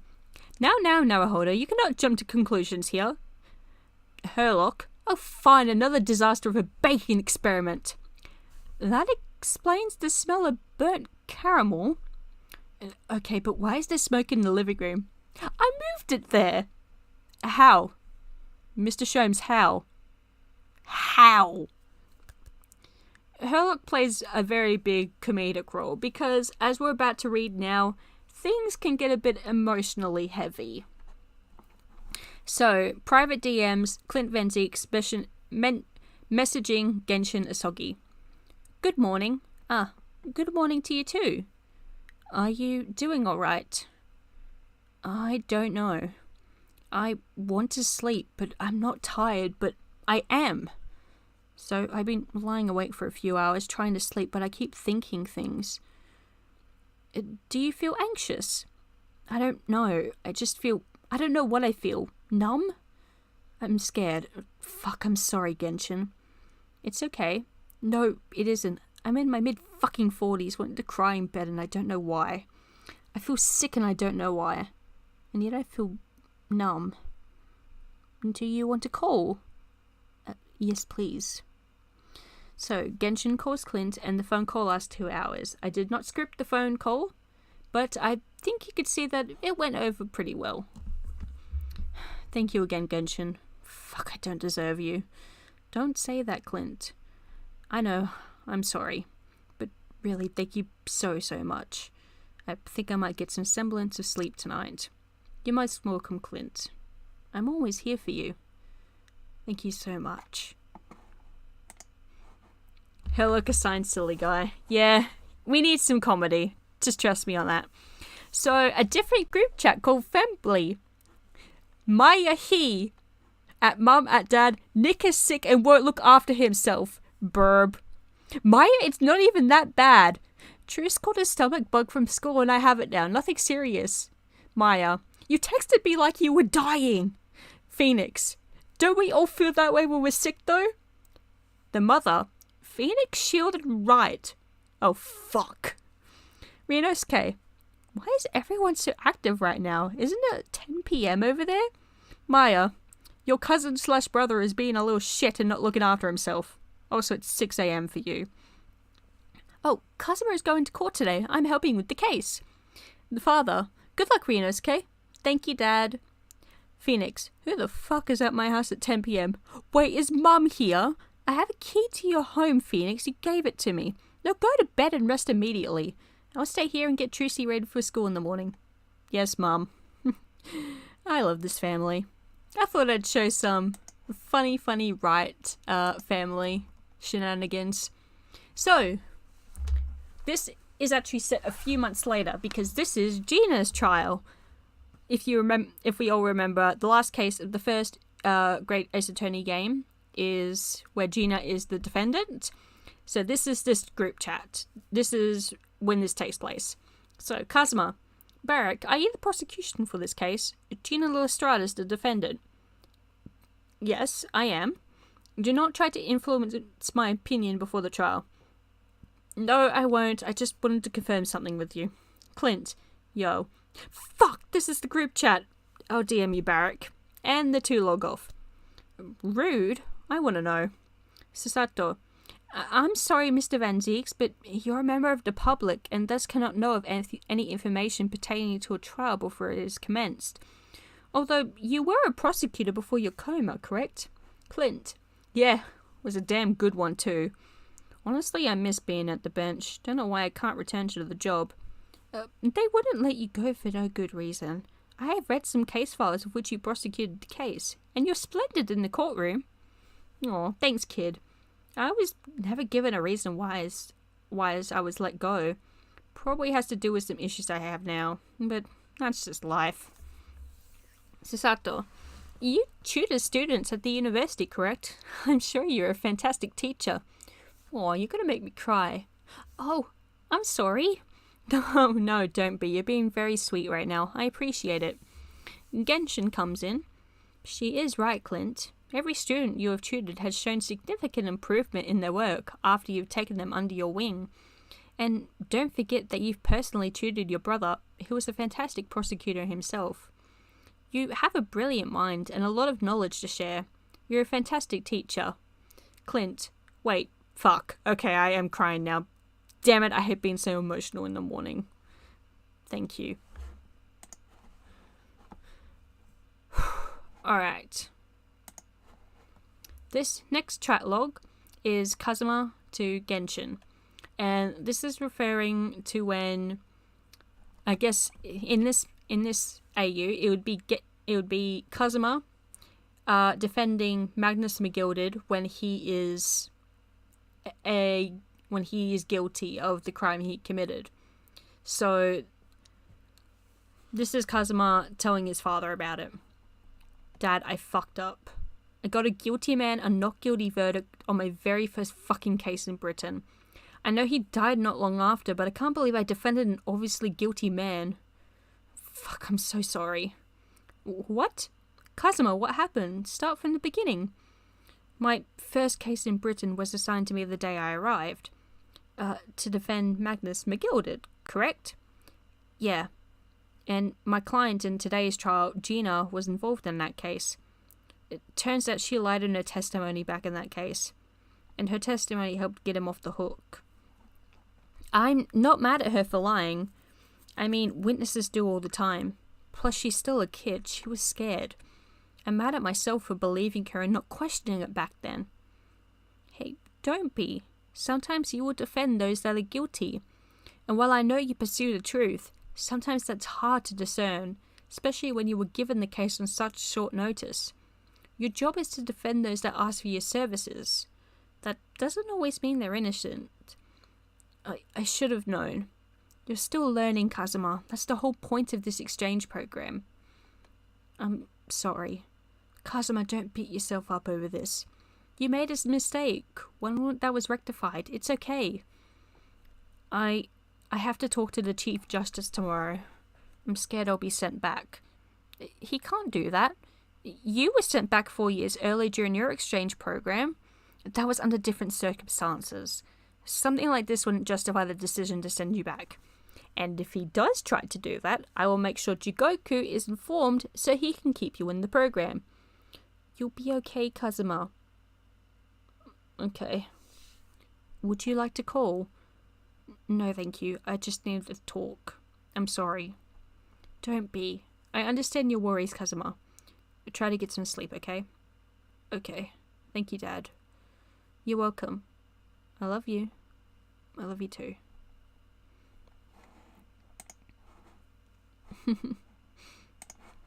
So, the next day at 8 a.m. Susato.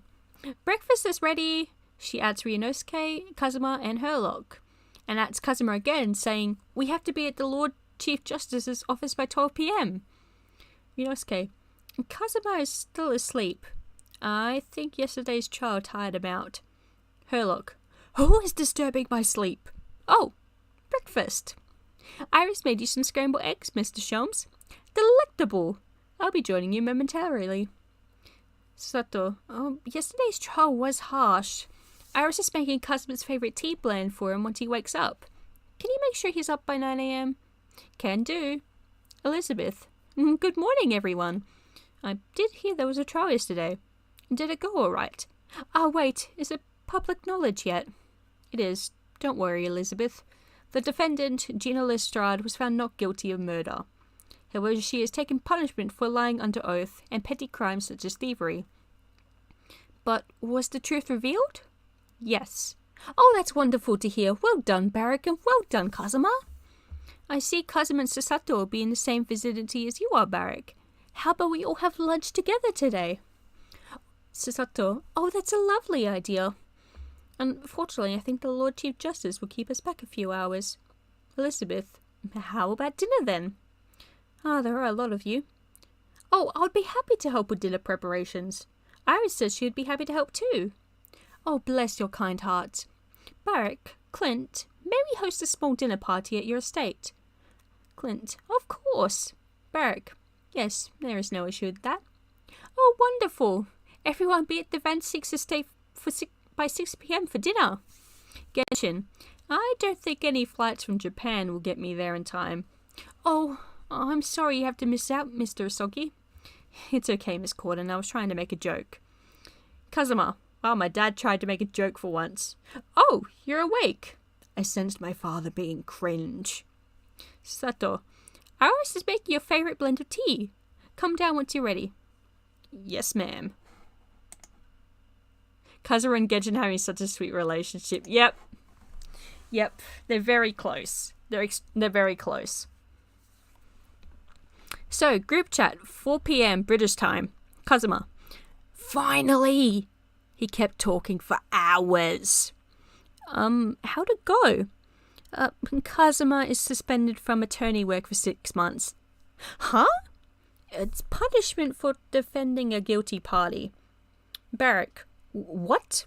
Defending a guilty man is not an excuse to suspend Kazuma from his attorney work. Unless he actively withheld evidence from the court and or made a deal behind the scenes with the client, then he should be free to continue his work. Kazuma, would you like me to speak with the Chief Justice and try to overturn his decision? It's fine.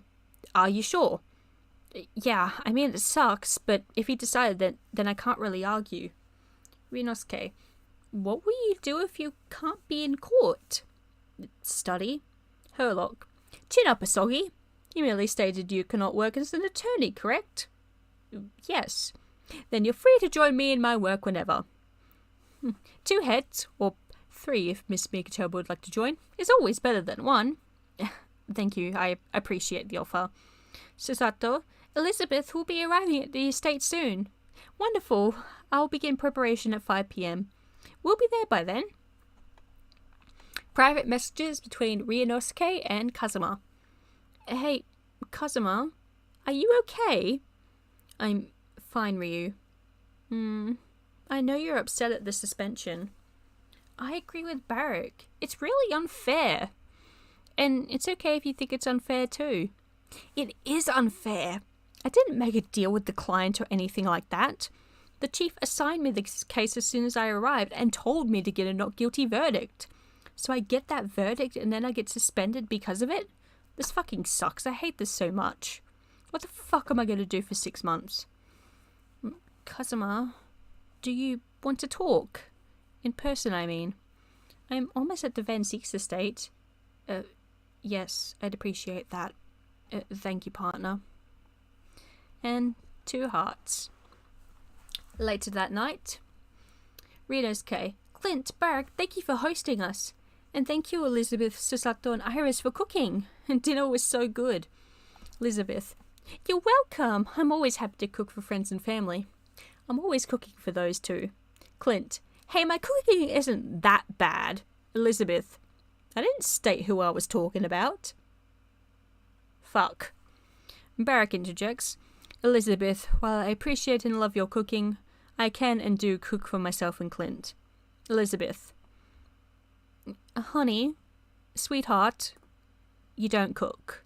When you do, it's delicious, but you don't. And Clint can't cook anything edible. Slander! Genshin, Clint, you somehow burnt water. Kazuma, okay, I love all this Van Seek slander, but Dad, you can't cook for shit. Misty did all the cooking after Mum passed, and then I did all the cooking after Misty died. You're probably just living off microwave meals and cereal while I'm gone, aren't you? I'm disowning you. Oh, I love you too, Dad. Clint. Misty? Never heard of this Misty person before. Genshin, are you being unfaithful to me? Stay the fuck away from my dad. He's joking, Kazuma. He better be. To answer your question, Misty Faye was a family friend of ours. Faye? Wait, that Misty? Faye, as in the Faye clan? Huh? You know them? Clint, back in 2001, a distant family member of ours was murdered, and I was called to America to take in his son. I took Barrack with me, and we ended up getting caught up in the investigation of the case. DL6? Yes, that case. Ultimately, due to some bullshit law about me being too distant of a family member, I couldn't take in the boy. I think he was 9 when this all went down. But they tried to channel his father's spirit through a spirit medium. Genshin. Misty Faye, the head of the Korean channeling technique, was the medium to perform the technique for the case. However, the testimony given by the channeled spirit did not help the case whatsoever, and Misty was thought to be a fraud. She left Korean village, and I ended up running into her in Japan, and offered her to live with my family, as she had nowhere to go. She and Sakia, which is the name for Genshin's wife, got along really well, and Kazuma grew up thinking she was his auntie. She's still my auntie to me. And Miss Faye passed away. Rinosuke and Kazuma say at the same time, she was murdered. Sorry, Kazuma. It's fine, Ryu. Dad and I have been hogging the story. Rinosuke knew Misty as well. Murdered? Oh, I'm so sorry. And Rinosuke explains, I knew her 2 daughters, Mia and Maya. Mia was a defense attorney. My cousin studied under her. But she was killed when she was investigating someone linked to DL6. Oh, how awful. And Miss Maya? She is alive? Yes, she is, thankfully. She has a knack for getting accused of crimes she never committed, but she's lived through it all. And Kazuma explained she came to visit Ryu in Japan, and over the 3 months she was over, she got accused of 4 separate crimes. 1 thievery, 1 assault claim, and 2 attempted murders. Holy shit. By the 3rd crime, Jugoku was convinced she was innocent of any crime she is accused of. She was just cursed, and only did the trial for formality's sake. Even the prosecutor voiced how unlucky she was. Yeah, I'd do that too. Sato. Even knowing all of this before, this story still continues to shock me. Maya is such a lovely and upbeat person. I cannot believe she had such tragedy in her life. I have heard such lovely things about both her mother and her sister. Rinosuke. Mia was the best. She was so kind to me when I first came to live with my cousin's family. And Kazuma says, I grew up with Misty as my auntie, and she's the best auntie ever. I miss her. I still wish I could have prevented her death. Genshin. Kazuma, we've talked about this. And don't you start either, Ryonosuke. Her death was not any fault of you two. Same with Mia's death. Barrack interjects. I do not know all the details surrounding Misty nor Mia's cases, but I agree with Genshin. The deaths were not your fault. In a murder case, the only one at fault of murder is the one who committed the crime. And you two did no such thing, otherwise you would not be conversing with us in this moment. Do not blame yourselves. Fuck, you're right. I'm sorry. No need for apologies. Clint. If anyone needs to apologize, it's me. I brought attention to this in the first place. I'm sorry if this has made you sad or uncomfortable. It's okay. Honestly, it was nice to talk about Mia again. My cousin and I don't talk about her much anymore. Kazuma? I'm okay. Sorry for the somber mood. Once again, my fault, not yours. Elizabeth. Thank you for telling us about the Fays. They all sound like such wonderful people. And Maya is still around? It'd be lovely to meet her. Susato. Maya is very bouncy and bubbly. And a bit airheaded. Barrack at Elizabeth at this description. Oh, piss off. Renosuke. Oh, Maya would love to meet you all. I think she'd get along with Clint and Herlock. Oh? Oh no, I know what that means. Herlock. Who dares wake me from my slumber? I seem to have missed an important conversation. I didn't even at you. I'm always aware, my dear fellow. What does that mean, Sholmes? Sholmes? Sholmes! And it begins once more. Bullying Clint hours. When is it not bullying Clint hours? So. Private DMs, Clint Van Zeeks to Genshin Asogi.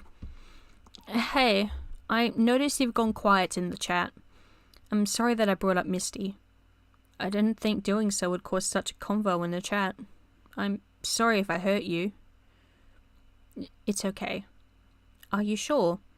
If you need to talk, I'm all ears. It's fine. Genshin, you're always there for me whenever I need someone. Let me return the favor. I don't know where to start. Anywhere. First thing that comes to your mind. Misty was murdered 2 years after Sakia passed away, and Kazuma was with Misty when it occurred. He's the one who informed me of her death. He said he was helping in the investigation, and all I could do was mourn the sudden death of my friend as my son, who was in another country, investigated her murder and was in possible danger because of it. It was so scary. I was terrified, Clint. I lost my wife 2 years before to illness. My friend gets murdered while in another country, and my son is left to investigate her death as the murderer runs loose. I felt so scared and alone. Genshin, I'm so sorry. I'm so sorry you had to experience all of that. Were you not able to contact anyone? Truthfully, I wanted to contact you when this all happened. But you were still in hospital, and your phone conversations were monitored. Plus, your brother was swamped with cases, and everyone else was busy too. I would have broken those rules if it meant helping you.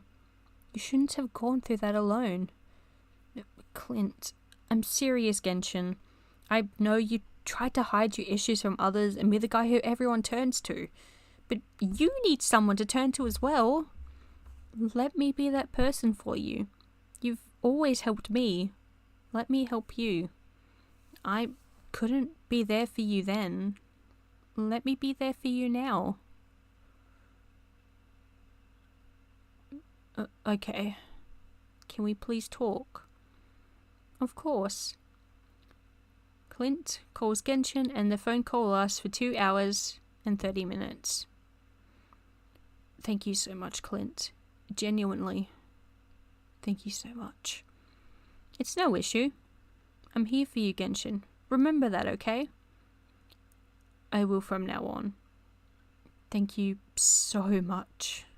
I'm sorry for keeping you up so late. Knowing me, I wouldn't be able to get any sleep anyways, so it's no issue. But I think I'll finally get some rest. You'll be okay? I will be. I think a nap will do me some good. I think that's a good idea. Rest well, Genshin.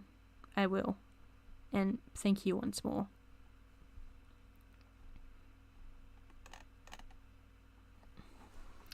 I do have more to this chat fic, but I don't think I've actually written.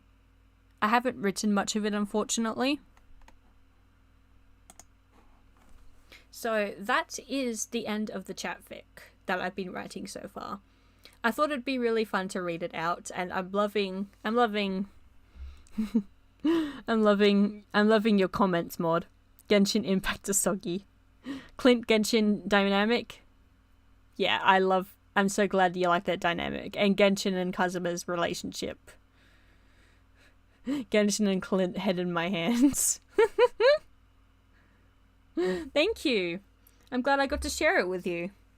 I don't think that's not the story I shared with Ghost Anon, because I actually shared a story with Ghost Anon a while back, which I could send to you as well, but it's also not complete.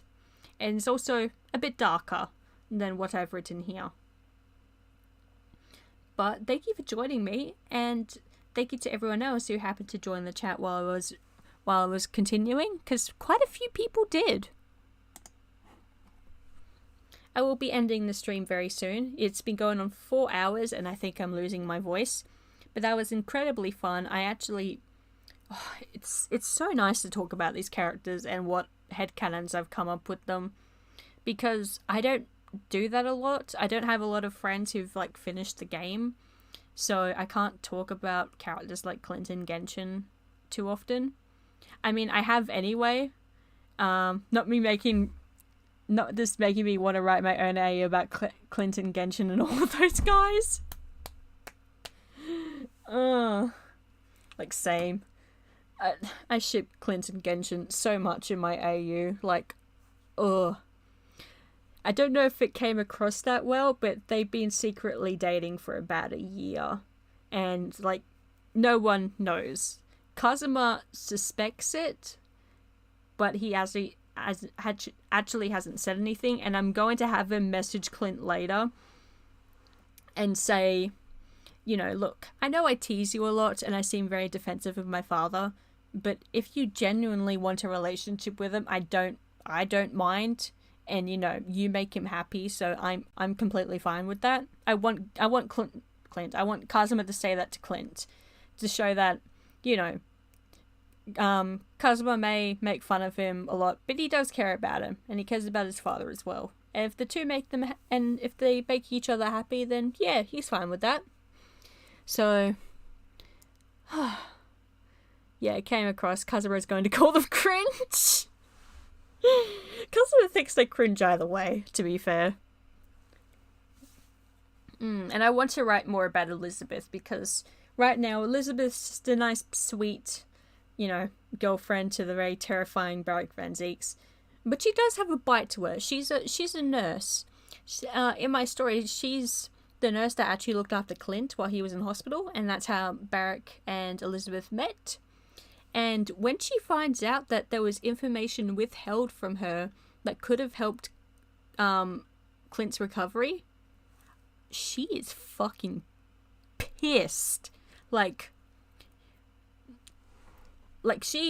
when she finds this out, she goes like to the head of the like hospital or whatever, is like, this information was withheld from me, the nurse that looked after this patient. I would like this information immediately. Fun ideas. A lot of people say my voice is nice to listen to, and I find that that's really nice and sweet of people. So I'm glad I could talk about. I love it when women are angry. Don't worry, Barrack likes it when she's angry too. But yeah, I'm glad I got to talk about this, and I know it's really late right now, and I'm probably gonna regret this in the morning because I've got university tomorrow. But this was fun. I'm glad I stayed up to do this, and I'll finish the artwork soon, because I'm almost finished the video, and now with this artwork almost done, I can finish it. So thank you for coming along, and I hope I can do this again soon. I'd love to do another art stream, or at least a Halloween gaming stream, because I've got Little Nightmares, I've got Home Alone, I've got Yume Nikki, I've got quite a few horror games, and I like to play some while it's still October. Once again, thank you so much for watching. Thank you for listening to all my rambling, and yay, but also go to bed. I will. I won't actually. I'm going to check the blog after this. But then I'll go to bed. Thank you so much for watching, and I will see everyone later. Bye now.